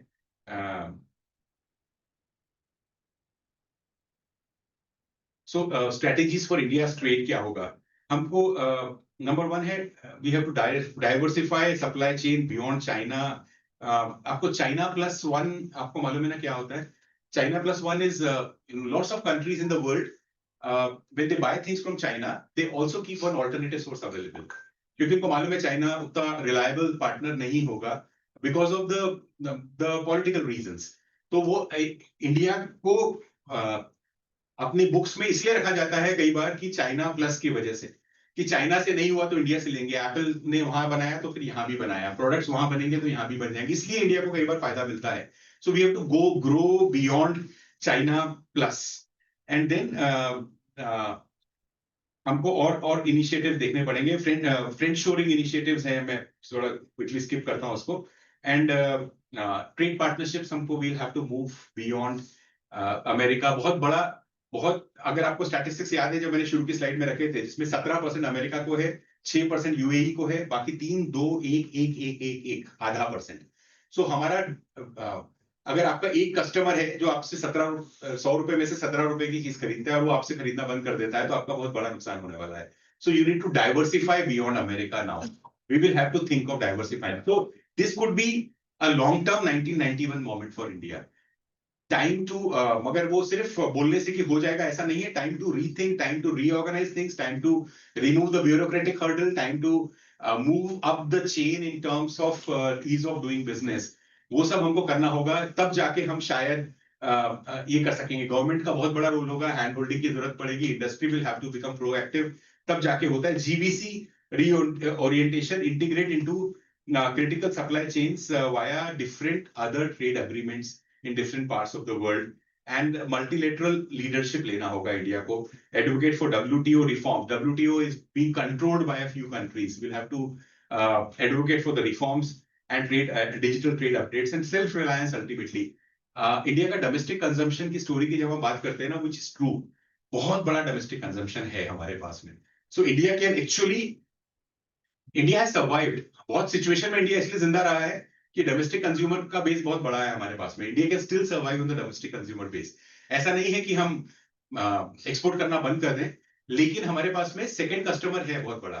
144 billion people है, 144 करोड़ लोग हमारे पास में हैं, जो काफी बड़ा बेस है। So this base has to be strengthened. They need to have more purchasing power. They need to have more power to buy. More consumption का उनका होना चाहिए. So which comes to improving the lot of the people. और domestic market को improve करना होगा. Domestic, so उसके लिए industry को incentivize करना होगा. So lots of things to be done. Lots of policy changes to be done so that we have second customer in terms of local customer who can stand you in good stead in through thick and thin, through all weather conditions हमारे पास में मिलता है। तो I think वो भी एक बहुत बड़ा हमारे लिए इम्पोर्टेंट जरिया हो जाता है। सो वल्नरेबल डोमेस्टिक इकोनॉमी का इशू है, लॉजिस्टिक कॉस्ट का इशू है। Naresh, a few days back I spoke on this topic in Amravati Management Association on Sagarmala. I think VI should hold a program. Sagarmala is a wonderful initiative जहां पर हम हमारी अभी logistic cost जो है वो 18 to 20% of the total sale value आती है। World wide it is only 10%। तो हम 7-8% हम लोग एक्स्ट्रा देते हैं, 20% 10% एक्स्ट्रा देते हैं। अगर Sagarmala which is a project for linking sea rivers, land, highways, expressways and all. These kind of projects would reduce the logistic cost considerably by 8%. 8% की saving अगर होती है तो बहुत बड़ा gain है वो manufacturers के लिए, बहुत बड़ा consumer के लिए भी. So I think these are the things that will have to be done. Infrastructure upgrade चाहिए, MSCB को finance boost चाहिए, जो especially जो industries suffer होने वाली है, उनको अगर boost नहीं मिलेगा, वो खत्म हो जाएगी इस वक्त में. Then calibrated export policy चाहिए, बहुत sporadic policy है हमारे पास में. And we need to create a resilient domestic economy. तो मैं इस बात को मैं बार-बार दोहरा चुका हूँ कि last sentence पढ़ देता हूँ खाली यहाँ पे कि with the right mix of political will, institutional learning and private sector risk taking, India can slowly turn this challenge into a real 1991 style reset, not through rhetoric but through reinvention. अगर हमको 1991 type दोबारा वैसा movement लाना है तो हमको reinvent करना होगा, हमको बहुत सारी चीजें कॉन्संट्रेटेड एफर्ट लेना होगा. हम अपने आप नहीं होने वाला है. जो बोल रहे हैं कि अब आ गया वक्त, वो वक्त नहीं आया, बिल्कुल नहीं आया, because we are lacking in lots of areas. So I think we will have to really work in terms of that. So every challenge is an invitation to innovate. Tariff may test our resilience, but they may also push us to diversify, upgrade, and compete at a higher level. मैं अब positivity पे आ रहा हूँ मैं आखिर में कि हमारी इकोनॉमी की स्ट्रेंथ क्या है उसके बारे में कुछ बात करते चलते हैं. So India's entrepreneurial spirit, skilled workforce, and growing domestic market are great assets. So let us turn this moment into a 1991 moment, a leap forward towards self-reliance, global competitiveness, and inclusive growth. The world is changing. Let us not just adapt. Let's lead. तो ये हमारी leadership का plan होगा कि moving from economic vulnerability to global competitiveness. So we will have to do strategic reform, diversify, leverage our assets, and move into global competitiveness. ये India क्या कर रहा है इस वक्त मैं आपको बताता हूँ. जो इंडियन गवर्नमेंट क्या कर रही है इसके बारे में बताता हूँ, which is some of the things are commendable. बहुत अच्छी चीजें हो रही है. तो 20,000 करोड़ रुपए का ब्रांड इंडिया इनिशिएटिव हमने, जब आपको मैंने कहा था कि हमारे प्रोडक्ट्स जो है वो फंजिबल है, मतलब हमारे प्रोडक्ट्स ऐसे हैं कि जब हम इंटरनेशनल मार्केट में वियतनाम सस्ता बेच रहा है तो लोग वियतनाम से खरीदते हैं, because we have not really spend much money on branding. अभी 20,000 crore rupees is being earmarked for branding. Branded products can fetch a lot of higher premium. So I think it's time for India to understand the importance of branding. Japan ने एक वक्त में branding नहीं की थी, commodity market बन गया था. बाद में उनको समझ में आया कि कमोडिटी नहीं बिकी थी, तो बाद में Sony and Panasonic and other companies ने ब्रांडिंग की. China was a non-branded market till a few years back, was a commodity market. Now China is coming out with all UI and MG and lots of other products which are branded products. So China has created a brand loyalty for itself. India needs to create a lot of brand loyalty for itself. 20,000 crore rupees का boost दिया है. Export promotion के लिए the government is now working. Market diversification, we are planning to diversify beyond US and strengthening ties with EU, ASEAN, Africa and Latin America, and other trade FTAs are being finalized with lots of other partner countries. And we are trying to work on streamlining the customs, reducing compliance burden, modernizing port infrastructure through Sagarmala, जिसके बारे में मैंने थोड़ी देर पहले बात की. And technology and quality, manufacturing and industry 4.0 में हम लोग काम कर रहे हैं कि कितना improve कर सकते हैं अपनी quality को. इसके अलावा इंडिया ने क्या करना चाहिए? This is commendable, बहुत तारीफ है, लेकिन इसके अलावा हमको अपनी मैन्युफैक्चरिंग कॉम्पिटिटिवनेस को बूस्ट करना होगा, R&D को इंसेंटिवाइज करना होगा. लेबर प्रोडक्टिविटी हमारी is one of the lowest in the world. हम हमारी लेबर कॉस्ट भी लोएस्ट इन द वर्ल्ड है, प्रोडक्टिविटी भी लोएस्ट इन द वर्ल्ड है. सो हम भी सोचते हैं कि सस्ता हो गया, लेकिन सस्ती लेबर काम ही नहीं करती, सस्ती लेबर प्रोड्यूस नहीं करती उतना. लेबर कंपोनेंट जो है पूरे मैन्युफैक्चरिंग प्रोसेस का छोटा हिस्सा होता है. तो अगर वो काम ही नहीं कर रही है तो हमारी मैन्युफैक्चर्ड गुड्स जो है वो उसका वैल्यू एडिशन ज्यादा है, तो उसका रिजल्ट ही नहीं आता प्रॉपर, उसमें उसका बेनिफिट नहीं होता. It does not translate into a higher bottom line अगर हम सस्ती लेबर लेके काम नहीं करने वाली लेबर को लेते हैं तो. So I think that is something that we need to improve upon. Then skill development चाहिए, train workforce for high value manufacturing, reduce non tariff barriers. जो हम हर्डल्स लगा के रखते हैं ना, जैसे quality order control orders की मैंने बात की, rationalize them without compromising on safety and other standards, promote value added exports, which is important. We have been exporting commodities most of the time. We need to export value added things in terms of intellectual value addition, in terms of branded value addition, and so on. And China +1 की opportunity का leverage सबको लेना चाहिए और उसका leverage मिलता है India को, so India should be taking advantage of those leverages. Coming to the last and the most positive slide, where I would like to praise the Indian entrepreneur, Indian young people, Indian resilience. So India has turned challenges into opportunities. This includes economic crisis, global trade shifts. This includes the COVID. This includes demonetization. This includes shuffle in the tax system. Wherever things have happened, we have been able to meet those challenges and come out of them. So India is quite resilient in terms of meeting those challenges. मैं बगड़िया साहब से यही बात कर रहा था before we start the session कि हमारे पास amazing resilience है हमारे लोगों में. हम लोग बाहर निकलते हैं. This is a big strength that we have got. Then we have got an entrepreneurship spirit.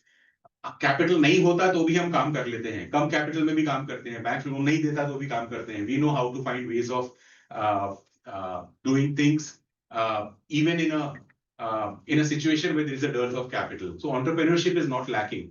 हमारे पास में बहुत है. Global connectivity is what India has gained thanks to IT for last so many years, and we will need a lot of diplomatic kind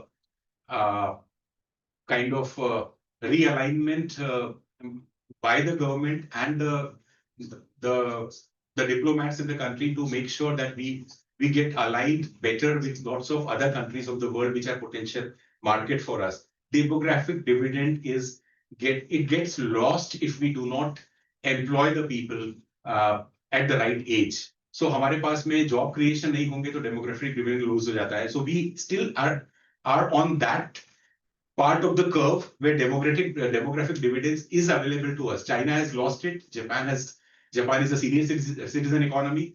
So हमारे पास आज भी बहुत बड़ा demographic dividend है. If not utilized, we are losing it. So that is another thing that's a big advantage and big strength to us. And the cultural strength. Civilization thrives on diversity, adaptability, and collaboration. These values strengthen trade and diplomacy. We are a well-diversified nation with great cultural traditions, interfaith harmony, hopes, and a coexistence of people of diversified belief and diversified perceptions still we exist and we coexist. So I think these are the various strengths that India must muster, that India must capitalize upon to avert this crisis in the first place, and then to come out of it and hopefully create another 1991 moment for the country, which would be a great achievement for. So let this crisis become an opportunity to rethink and to reorient and to realign and to redistribute and to work towards making taking care of our shortcomings and making this country a better country for all of us. So I think I would conclude with this: the more we trade, the more we talk. The more we talk, the less we fight. So I think the war can end when we talk more. So I think it's time we understand that negotiations, diplomacy have got a lot of power. Rhetoric would not help. Diplomacy would help. Power would help. Negotiation would help. Keeping our economy in mind, our interest in mind, but at the same time aligning with the world to make sure that there's a win-win for everybody is what is needed at this hour. I think I will conclude with this. Thank you. Thank you very much. And I know I would have exceeded the time. I did not bother about it. Sorry. No, it was an interesting topic. It's like an interesting derivation. Question is this. Thank you so much, sir. Thank you. And before we go to the next part, let's open the forum for the questions, because we can see the sir has already given lot of insights.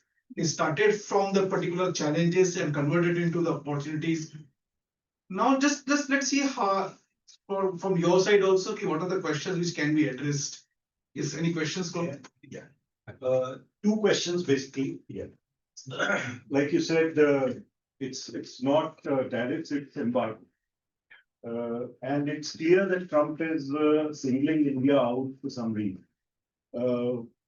Compared to others, I mean, Right. so my first question is how the hell we landed into this spot?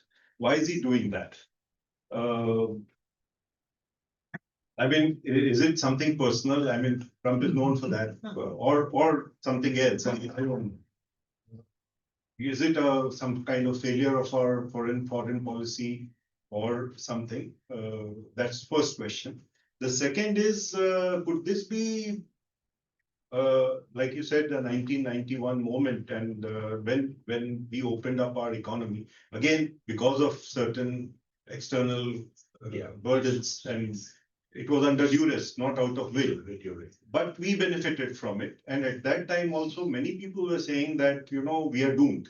Now we are opening our economy, our industry will go, our all will go, but that did not happen. Yeah. So particularly when we are protecting agriculture, can we not open up thinking from the point of view of consumers?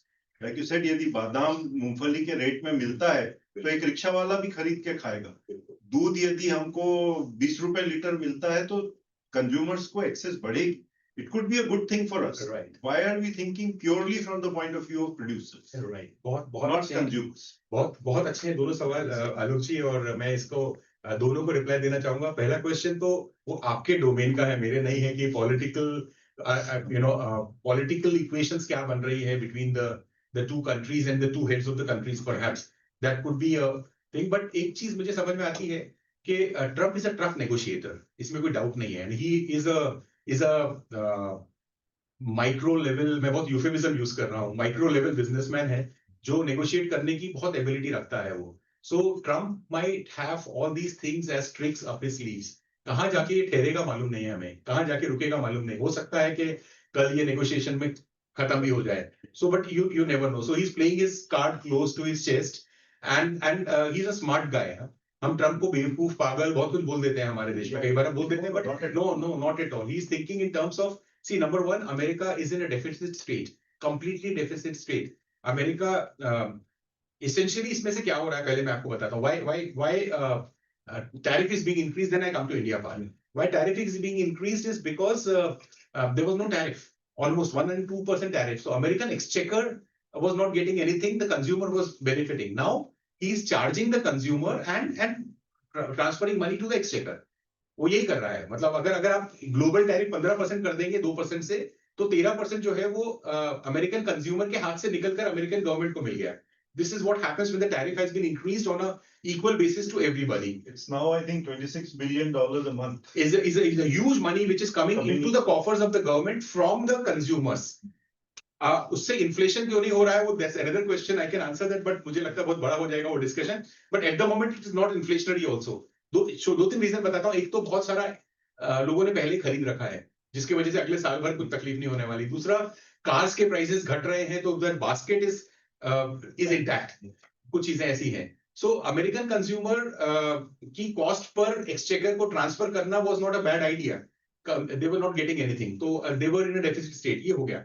Now why is he singling India, perhaps वो मुझे बहुत ज्यादा नहीं समझता, लेकिन मुझे इतना मालूम है कि बहुत टफ नेगोशिएशन इंडिया के साथ में हो रहे हैं। There are like agriculture products and other things का, अगर इंडिया, क्योंकि India is a big market, India is a huge consumer market, America को समझता है इस बात को। सो नेगोशिएशन टेबल में किसी छोटी कंट्री के साथ में इतनी परेशानी नहीं आएगी जितनी इंडिया के साथ आएगी, क्योंकि इंडिया को अगर इंडिया को बेचना है तो वो बहुत बड़ा मार्केट, फ्लडगेट्स ओपन होते हैं अमेरिका के लिए। So that would be the reason why the negotiation is tough. Now I come to the second part. I'm always of the belief that leave it to the market forces. Laissez-faire पे छोड़ दीजिए आप, market forces पे छोड़ दीजिए, and things go well. Market takes care. Adam Smith का method ही यही है कि market will decide what is good for the economy, what is bad for the economy. Do not intervene in terms of neither duty nor subsidy. ये होता है। लेकिन sudden jolt is not possible. Number one, political reason. जैसे मैंने कहा कि 10% industrialist affect होंगे और 50% फार्मर्स होंगे, तो पॉलिटिकल चीज हो गया, वो इकोनॉमिक्स नहीं हुआ। That is one of the reason why it happens. Secondly, even in the capitalistic system you have to remember that there has to be a welfare element of capitalism, कि जो subsistence पे है अगर वो खत्म हो जाएगा, उसको खत्म नहीं होने देना है. मतलब वो किसी भी वजह से हो सकता है, unproductive, is not working, whatever the reason, लेकिन सब्सिस्टेंस वाले को हमको वेलफेयर मेजर देना होगा, प्रोवाइड करना होगा, सब्सिडाइज करना होगा. सो नीचे का जो है, जो हमारी 20% population, they own only 1% of the total national wealth, 40% own only 5% of the total national wealth.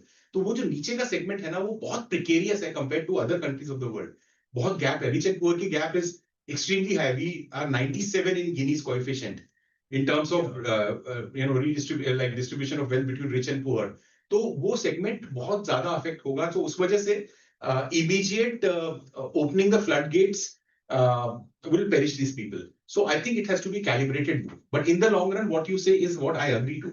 In the long run, there has to be a market forces which benefits everybody. Right.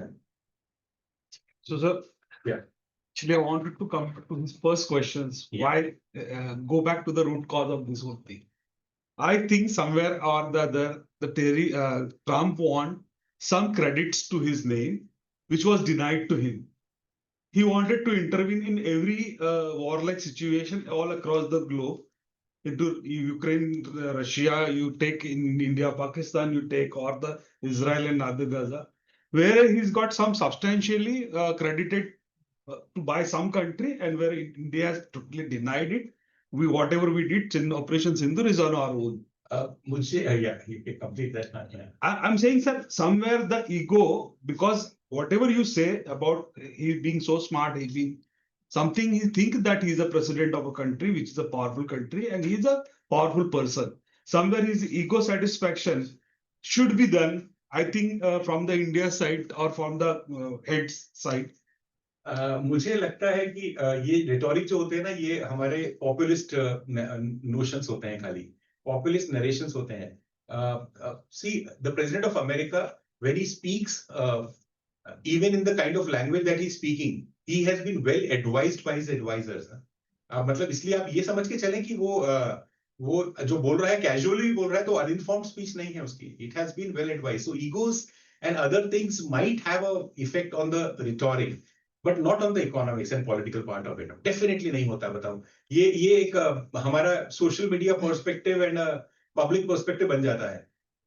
Like we have created an impression कि Trump जो था बहुत अच्छा India का दोस्त था आज तक, लेकिन अभी हमने इंप्रेशन बना लिया कि इंडिया का बहुत बड़ा दुश्मन है वो. अब उसके मीम्स बन रहे हैं, उसके कार्टून्स बन रहे हैं. तो ये पब्लिक परसेप्शन ऐसा चलता है, मुझे लगता है. सर, उनके बॉडी लैंग्वेज में कंसिस्टेंटली मीडिया ने भी दिखाया है, और इट हैज बीन सीन. मैं बोल रहा ना कि आप हो सकता है, बट मेरा एरिया नहीं है, इसलिए मैं उसके बारे में ज्यादा बात नहीं करूंगा. It's not my domain certainly. या please. What about services exports and IT exports? Yeah. So far they have been spared. उसके ऊपर में कुछ नहीं हुआ है, लेकिन मैं बताता हूँ कि इसका इम्पैक्ट कहाँ से आने वाला है. If this kind of tariff is levy, जिस तरीके का टेरिफ ट्रम्प बोल रहा है, India is not singled out, there are other countries also. India को बहुत ही ज्यादा ऊपर रख दिया उसने, लेकिन और भी कंट्रीज हैं जिनको हाई टैरिफ लगाए गए हैं. If this kind of tariffs persist for a long period of time, American economy itself is going to suffer a lot, which is clear. तो ये अगर जो हम रेटोरिक की या ईगो की बात कर रहे हैं, अगर ईगो है तो इकोनॉमी को बर्बाद करेगा, वहां पे ऐसा होता है. बट मुझे लगता नहीं कि लॉन्ग टर्म में ऐसा चलेगा. Long term, this looks like a short and medium term realignment and readjustment. Presuming that this continues for a long period of time, American economy is going to go down. America का GDP कम हो जाने वाला है, America का growth कम हो जाने वाला है. So indirectly हमारा IT सेक्टर बहुत जबरदस्त सफर होने वाला है. The spend by the companies on IT would be reduced. तो long term में closing the doors of your economy to international trade has a effect of shrinking the economy, which is going to be bad for India. American economy has to grow so that India can grow. India की growth जो आई है ना, पूरी की पूरी वो American economy की growth की वजह से आई है, IT की जो growth आई है. So American economy की साथ linked है, हमारी line है. अगर उनका budget कम हो गया, AI is already killing us. उसके बाद में अगर उनका IT spend कम हो गया, तो हमारा दूसरा नुकसान हो गया उसमें से. So long term में American economy का shrinking होना is bad for us. So, but what about in services apart from IT? There are a lot of other services also. Yeah. Considering the purchasing power parity which the Americans have and the Indians have, right? So there's a huge difference of you can say amount dollar versus India. Rupee it will count, right? Yeah. So we will be still cheaper and Yeah. still quite Yeah. So services में अभी कोई embargo भी नहीं है, services में अभी कोई tariff भी नहीं है. So far we are lucky that we are like services have escaped tariff. वो नहीं होता है, नहीं लगा हुआ है कहीं पे. So it's okay. If services are not that affected. But services are already shrinking. Like मैंने कहा ना, because of AI and other things, lots of services. I mean, not every, but many of the services are already shrinking. So वो एक हमारे पास burden पहले से ही है. So services का prospect वैसे ही थोड़ा सा कम होते चले जा रहा है. But certain services which where you said India has an advantage and which are not directly low end IT services, where we will have an advantage always. That will continue. Right. Somebody was. Sir, good evening to all. So you gave me a wonderful speech on the Trump tariff. My question is regarding, sir, what do you think about the Indian stock market in the future? Due to the tariff, where will it lead? See, Indian stock market is quite resilient, and Indian economy is still intact. Indian economy की growth story still continues. हमें effect आएगा certain segments को, certain sector को, but we are still at the lower end of the peak, you know, of the mountain. हम अभी तक ऊपर पहुंचे ही नहीं. American economy में negative growth होती है कई बार. Chinese economy has a challenge of growing every year. Indian economy does not have those challenges because we are still way below the peak. हम बोल देते हैं कि दुनिया की तीसरी और चौथे नंबर की इकोनॉमी है हम in terms of total GDP, but in terms of per capita income हम बहुत नीचे हैं. और उस पर कैपिटा इनकम में भी diversion between rich and poor इतना ज्यादा है कि हमें ग्रोथ होने की बहुत पॉसिबिलिटी है और हम ग्रो होते रहेंगे. सो इंडियन इकोनॉमी अगले 20-25 सालों में स्ट्रांग है. बिल्कुल फिक्र नहीं है उसमें. ये सब चीजों के बावजूद भी हम स्ट्रांग हैं. तो जो मैंने आपको रेजिलियंस की बात किया था, we are resilient, very resilient. Exports will be. Exports are going to be affected. Certain exports are going to be affected. Still, there are certain effects are going to be realigned. कुछ companies को फर्क पड़ेगा. But Indian economy will still grow. हमारा बहुत बड़ा domestic consumer base है. तो हमें उतना फर्क नहीं पड़ता. You know, we are thankful to our huge domestic base which is increasing. हमारा aspirational middle class बढ़ रहा है. हमारा thanks to media, thanks to multimedia, thanks to TV and other things, हमारे लोगों के aspirations बढ़ रहे हैं. People want to have a better quality of life which is coming their way. तो इसलिए हम बहुत पीछे हैं अभी स्केल में. मतलब हम सीढ़ी पे बहुत ऊपर चढ़ना है हमें, और जब तक ये चढ़ते रहेंगे तब तक हमारी इकोनॉमी ग्रो होती रहेगी. आयरन एंड स्टील इंडस्ट्री पे क्या असर पड़ता है? बहुत ज्यादा असर पड़ सकता है. आयरन इंडस्ट्री को मैंने बीच में वो अमेरिकन वो सेक्शन 236 वो कोट किया था, that they have been invoking off and on again and again. So steel industry अभी देखिए दो चीजों का डर है. आप जो बोलो ना आयरन स्टील पे क्या असर पड़ेगा, और इन जनरल जो एक चीज मैं और रखना चाहूंगा कि स्टील इंडस्ट्री का तो ऐसा होता है कि अमेरिका को डिमांड होगी, जरूरत होगी तो इंपोर्ट होगा, इंडिया से होगा या चाइना से होगा, इस तरीके से होता रहेगा. China is an imported from India and exported to India. हम दोनों वक्त हम उनसे ले लेते हैं, वो हमसे भी ले लेते हैं, डिपेंडिंग अपॉन द टैरिफ कैसे चल रहा है दोनों के बीच में. अमेरिका को जितनी जरूरत होगी तो लेते रहेंगे. लेकिन अमेरिका वुड अगर आज का सिचुएशन के हिसाब से तो India is not in favour, is out of favour with America. तो इस सिचुएशन में iron steel industry export to America is affected. That's number one thing, definitely affected है आज की डेट में. दूसरा एक और मैं आपको जो मैं बोलना चाह रहा हूँ बात इससे हटके, लेकिन आपकी बात से मुझे याद आया कि there is a big risk of dumping happening in a country.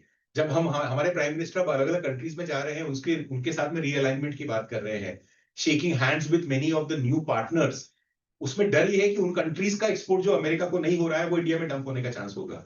So will have to be careful. Again वो बात आती है लॉन्ग टर्म में जो आपने कही कि आने दीजिए, सस्ता माल आ रहा है तो हमारे पास में, लेकिन शॉर्ट टर्म में इंडस्ट्रीज पेरिश होने का डर होता है. तो it has to be calibrated.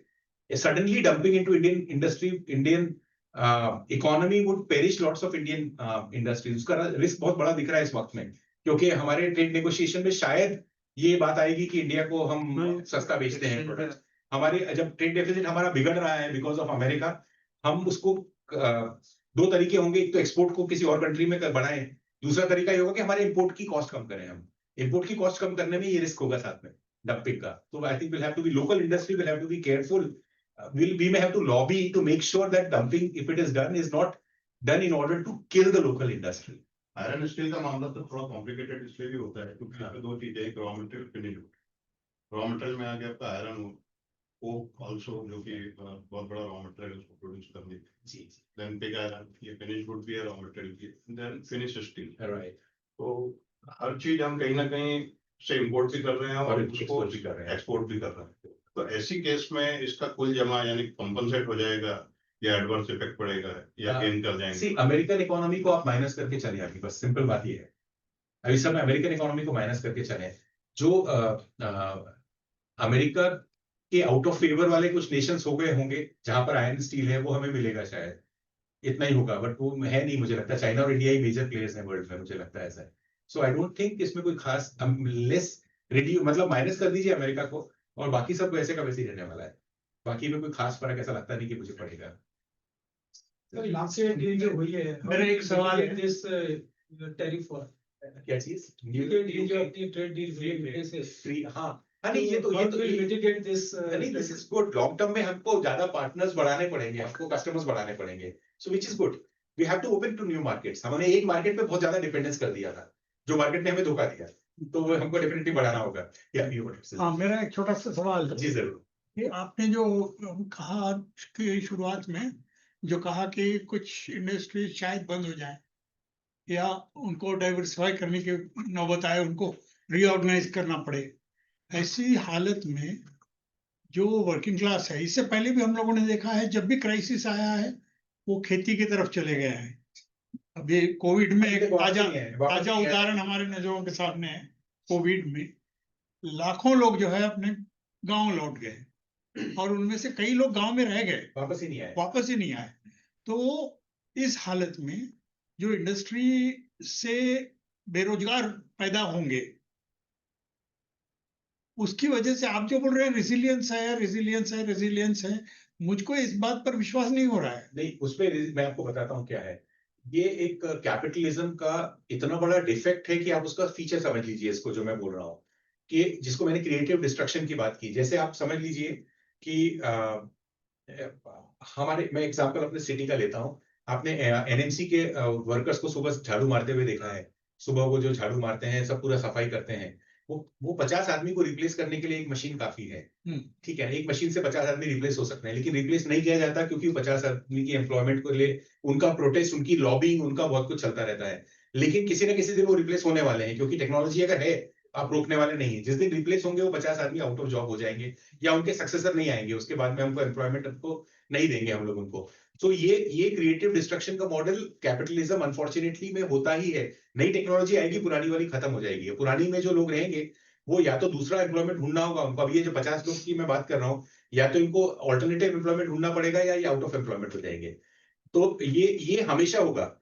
जब भी नई टेक्नोलॉजी आएगी, पुरानी टेक्नोलॉजी को खत्म कर देगी वो मर जाएगी उसमें, और उसमें रहने वाले लोग भी मर जाएंगे, इन द सेंस कि वो उन लोग का नुकसान हो जाएगा। उसमें से या तो पुरानी इंडस्ट्री को इवॉल्व होकर नए तरीके से आना पड़ेगा, नंबर 1, उसको अपने आप का अपना तरीका काम करने का चेंज करना पड़ेगा, या फिर वो आउट ऑफ बिजनेस हो जाती है। और उतने लोग जो है वो ये हैंडलूम और पावर लूम के जमाने से आपको मालूम है कैसे हुआ। एग्जैक्टली, पावर लूम आया तो हैंडलूम खत्म हो गया, और वो लोग में हथकरघा के काम करने वाले जो थे उनको काम ही नहीं मिला, क्योंकि उनको आता भी नहीं था काम, उनकी जरूरत भी नहीं थी। एक मशीन 50 आदमी का काम कर रही थी, तो हथकरघा वाला बेकार हो गया। ये हमेशा से होता है, होता ही रहेगा। ये इतना बड़ा डिफेक्ट है कि इसको मैं फीचर कह रहा हूँ।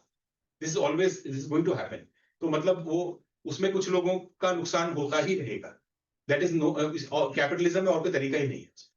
इसलिए मैं जो वेलफेयर इकोनॉमिक्स की बात करता हूं कि even capitalistic economy has to think in terms of welfare of the people who get laid, who get fired or who lose the job in this situation। उनके लिए इवन कैपिटलिस्टिक इकोनॉमी 100% जो Chicago model कहते हैं, उस model में भी जरूरी है कि उन लोगों का ख्याल रखा जाए कम से मेरा वही कहना था कि हाँ, उनका अगर ख्याल सेक्शन रखना बहुत बड़ा हो, बहुत, उसका ख्याल रखना बहुत जरूरी है। वो जरूरी है। रेजिलियंस मतलब हाँ, नहीं उन लोगों रेजिलियंस ऑफ द ये बहुत इकोनॉमी। तकलीफ जब मैं रेजिलियंस की बात कर रहा हूँ तो मैं बिगर पिक्चर की बात कर रहा हूँ। वो माइक्रो सेगमेंट्स तो बेचारे खराब हो गए, नष्ट हो जाए। उनके लिए उनको बेयर मिनिमम देना तो मेरे ख्याल से सरकार की रिस्पॉन्सिबिलिटी बनती है। ये वेलफेयर एलिमेंट ऑफ कैपिटलिज्म है, जरूरी है उनको, मतलब otherwise capitalism will destroy lot many people. दे ही रहे ना, देख लो वही होता है ना। The last question for Yeah. you, please. Sir आपने बताया कि वहाँ पे एग्रीकल्चर सेक्शन में उनका खास सोयाबीन पर, मेज पर और कॉर्न पर फोर्स है, और वहीं पर उनके कंट्री में, यूएस में और साउथ अमेरिका में इसका प्रोडक्शन बहुत ज्यादा स्केल पर होता है, तो they want to sell it by some और अदर वे, और वहाँ की लॉबिंग जो बहुत स्ट्रांग है, वो सपोर्ट भी करती है कई गवर्नमेंट को एस्टैब्लिश करने के लिए भी बहुत सारी चीजें उसके पीछे है। और दूसरा सवाल था, तो क्या ये जो लॉबिंग है सिस्टम जो है, खासकर अमेरिका में ओनर्स काफी सारे ये मेज और सोयाबीन इंडस्ट्रीज को लेकर, तो क्या उनका भी कहीं ना कहीं कोई प्रेशर होगा इसके थ्रू टैरिफ्स के हाँ, लिए? होता ही ऐसी अमेरिकन जब अमेरिकन प्रेसिडेंट बात कर रहा है ना, तो वो अमेरिकन एविएशन इंडस्ट्री के लिए भी बात कर रहा है, वो अमेरिकन एम्यूनिशन की तरफ से भी बात कर रहा है, वो अमेरिकन ट्रेडर्स की तरफ से भी बात कर रहा है। आप मान के चलें, वो हार्ले डेविडसन उनका फ्रेंड नहीं है, वो उसको जो बता रहा है, उसको मालूम है कि मेरी इंडस्ट्री से क्या खरीदोगे आप, तो उसका पूरा he is talking like a businessman. उसको उसको अपनी इंडस्ट्री, अपनी इकोनॉमी को देख रहा है, और यही एटीट्यूड होना चाहिए। हमारे प्रेसिडेंट, हमारे प्राइम मिनिस्टर ने भी जो बात करनी है, तो हमारी इंडस्ट्री में क्या होगा उसकी ही बात करनी है हमने। तो वो है, वो तो नेचुरली है, वो प्रेशर भी रहेगा, लॉबिंग भी रहेगी, और गलत नहीं है उनके इंटरेस्ट के लिए, वो गलत भी नहीं है। वो अपना अपना इंटरेस्ट देख रहा है, उसकी कंट्री की ग्रोथ उस तब आएगी जब उसका इस तरीके से होगा।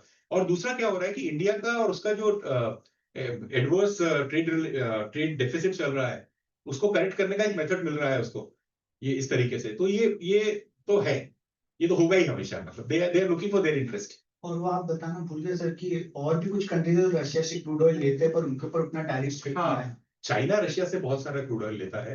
अमेरिका रशिया से इंटरेस्टिंगली बहुत सारे not only crude oil, defence equipment खरीदता है, जो कि बाद में अमेरिका चाइना के खिलाफ, मतलब उन कंट्रीज के खिलाफ ही इस्तेमाल करता है। सो ये ऐसा है कि हमने जिस समय से नो टू चाइना शुरू किया था, हमारे देश में बहुत बड़ी मुहिम चली थी, टिकटॉक बैन कर दिया था, उसके बाद से हमारा चाइना से इंपोर्ट बढ़ा है, ऐसा ऊपर की तरफ बढ़ा है, हमने कोई कम नहीं किया। तो ये सब होता रहता है, कुछ नहीं है, सब कुछ होता है, सब कुछ दूसरे से खरीदते हैं। करते क्यों बोला सर, मुझे तो मालूम नहीं चैनल क्या इनपुट होता है। वो बहुत अलग है। प्रेसिडेंट ऐसे बोलता है। हाँ, वो उसके लूज टॉक्स तो है ना, उसमें कोई शक ही नहीं है उसमें। तो he is known for that, he is known for those kind of remarks. Yeah. Just ask you. On related to soybean, there is a chance to reduce edible oil imports and revival of Vidarbha soya mills or soya oil producing, any opportunities there? जी, अभी हम लोग palm oil से कर रहे हैं बहुत सारी कमी पूरी, मालूम है। हम लोग 10% पाम ऑयल मिला रहे हैं हमारे एडिबल ऑयल में, सभी ऑयल में मिला रहे हैं, जो मलेशिया से आ रहा है, जो हमारे इधर की कंट्री से आ रहा है। सोया अगर हमको मिलता है वहां से, तो हमें हमारा ऑयल और सस्ता होने का चांस होगा। तो वो पॉसिबिलिटी है। पर मेरा कहना ये नहीं है कि आप रोको, मैं तो प्योरली लेजर स्फेयर की बात करता हूँ। मेरा कहना ये है कि कैलिब्रेटेड होना चाहिए, थॉट आउट प्लान होना चाहिए। स्पोरेडिक आपने उठा के फ्लडगेट ओपन किया और कई इंडस्ट्री मर गई, वैसा मत करो, उसको हिसाब से लेके चलो। आप उसको इंटीग्रेट करो, अपनी पॉलिसी में इंटीग्रेट करो। So we need to have a holistic policy उस चीज के लिए बस। बट अदरवाइज ठीक है ना, जब मैं तो स्टार्टिंग से किया कि international integration is good for everybody. जो सस्ता बना रहा है उसको सारी दुनिया को मिलना चाहिए उसका बेनिफिट, तो वो तो डेफिनेटली है। लेकिन उसको सडनली आप उसकी पॉलिसी का ट्वीटिंग मत, ऐसा उस तरीके से उसको शफलिंग मत करो कि जिसकी वजह से परेशानियां हो जाए। जैसे वो आप बात कर रहे हैं कि लोकल इंडस्ट्री खत्म हो जाए, थोड़ा सा हिसाब से लेना होता है उस चीज को। But otherwise in the long run the free trade in the world is what we desire, होना ही चाहिए। सर एक लास्ट लेवल पे सरकार, हर दिवाली पे अपन बोलते हैं कि अपन दिए खरीदेंगे और चाइना की लाइट्स नहीं खरीदेंगे। हर दिवाली पे होता है। लेकिन हमारे मेट्रो की ट्रेन भी चाइना से आ रही है, हमारा सब कुछ चाइना से आ रहा है। हम हर चीज चाइना से, हम बड़ी चीजें बहुत खरीद रहे हैं। हम जो बोल रहे हैं ना, वो 1-2% ऑफ द टोटल परचेज है चाइना, बाकी 98% आता रहेगा। But why are we scared about our Indian agriculture as far as America is concerned? Because हमारे private players की नजर उस पे है बहुत पहले से. So I don't think America is going to enter this market anytime soon. America has been negotiating for that. America wants it. But see, हमारा productivity बहुत कम है. हमारा we don't have economies of scale. हमारा farm size fragmented है. हमारी productivity इतनी कम है कि हम compete नहीं कर सकते उनके साथ. But in the last 5 years, since everything is being consolidated into private hands, that's the push. There's the same bargaining chip that we've lost internationally, because as a client and vendor relationship, you're losing your bargaining chip by pushing the same private player. So Right. these things are not seeing the light of day as much as they should or be discussed in industry lobbies. See, there's a big difference between an agriculturist in the America, in USA and agriculturist in India. बहुत difference है, a world of difference. हमारा agriculturist जो है वो उसकी productivity is almost 30% of that of the US producer. So वो 1000 एकड़ के फार्म पे काम करता है, हमारा बंदा 2 एकड़ के फार्म पे काम करता है. I agree. So इसलिए हमारे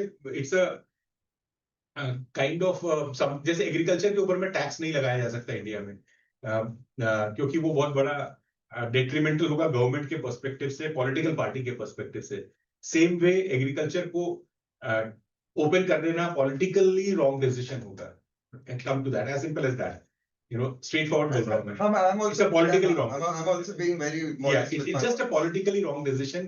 इकोनॉमिक्स को थोड़ा साइड में रख के बात करेंगे तब जाके होगा यहाँ पे, ठीक है। On this particular- किसान को तो पहले ही उसकी कॉस्ट नहीं मिल रही। हाँ, इसलिए वो पॉलिटिकली रॉन्ग डिसीजन हो जाएगा मुझे मालूम है। बट हमारे को फार्म प्रोडक्टिविटी इंप्रूव करना चाहिए ना। हम doubling of the farm revenue की बात कर रहे थे, कुछ नहीं हुआ उसके लिए। तो हमको we need to improve the productivity of the farm in the first place. हम प्रोटेक्शन में उसको कब तक चलाएंगे उसको? तो उसको कॉम्पिटिटिव बनाना होगा हमको। But everywhere else, you're seeing a systematic dismantling of things. So let's not, this Yeah. is, so Right, this we're is- on the same page as far as Right, that's right, concerned. absolutely, absolutely. The topic is so interesting, we can continue for another 1 hour, but which is totally fine. But as we discussed, because we are really thankful for the Rawal sir, he started with the legacy part. Given the insights of how the things has moved, how the things are going forward, what are the crux and the basic things are to be, the correction has to be done, which is a very insightful thing which has been done. On this particular note, I request Naresh sir, just conclude the vote of thanks for this particular session. Thank you, Vikas. Friends, the quality of the people, the quality of the audience is just an amazing actually, what a level of question that we are getting actually. Whenever some new topic is there actually, we wanted someone who has his own research and research of an international level actually. And we have an undisputable name, Rawal sir in the form of us. Yeah, I couldn't find a valuable insight. So we believe actually, I was having the discussion with Kaushal bhai also, Pagadia sir also.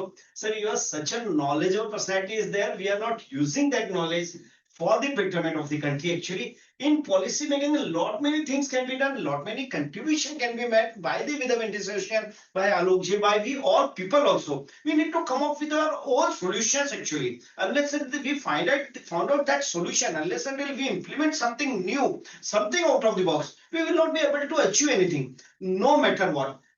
The best part of sir के जब भी preparations होती है ना, कोई topic बनता है, I have seen always कहीं ना कहीं उसका solution भी वहां से incorporate होता है। सर के solution में था what need to be done is a brand India that need to be promoted.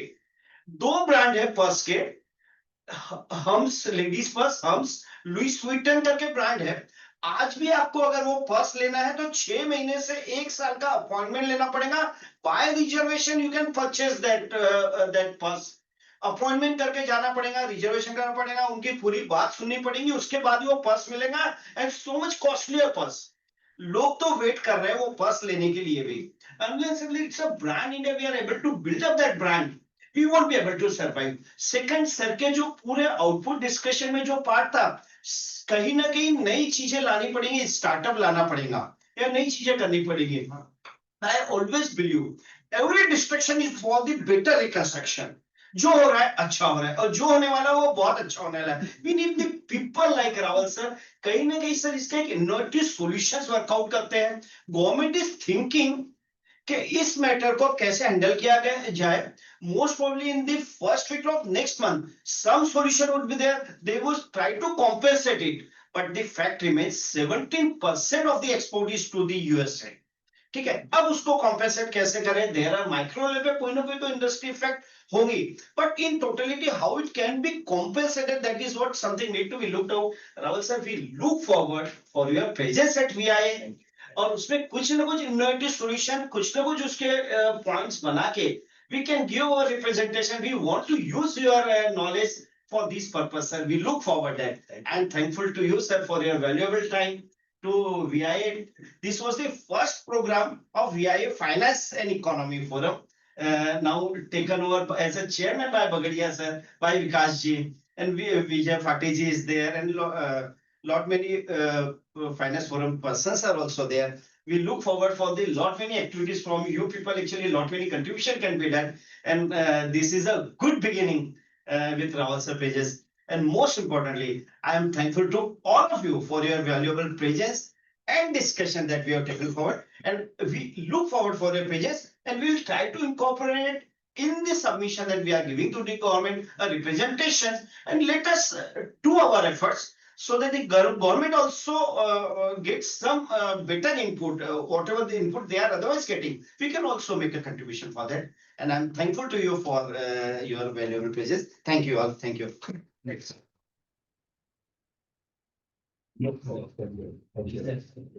Thank you very much, sir. Thank you.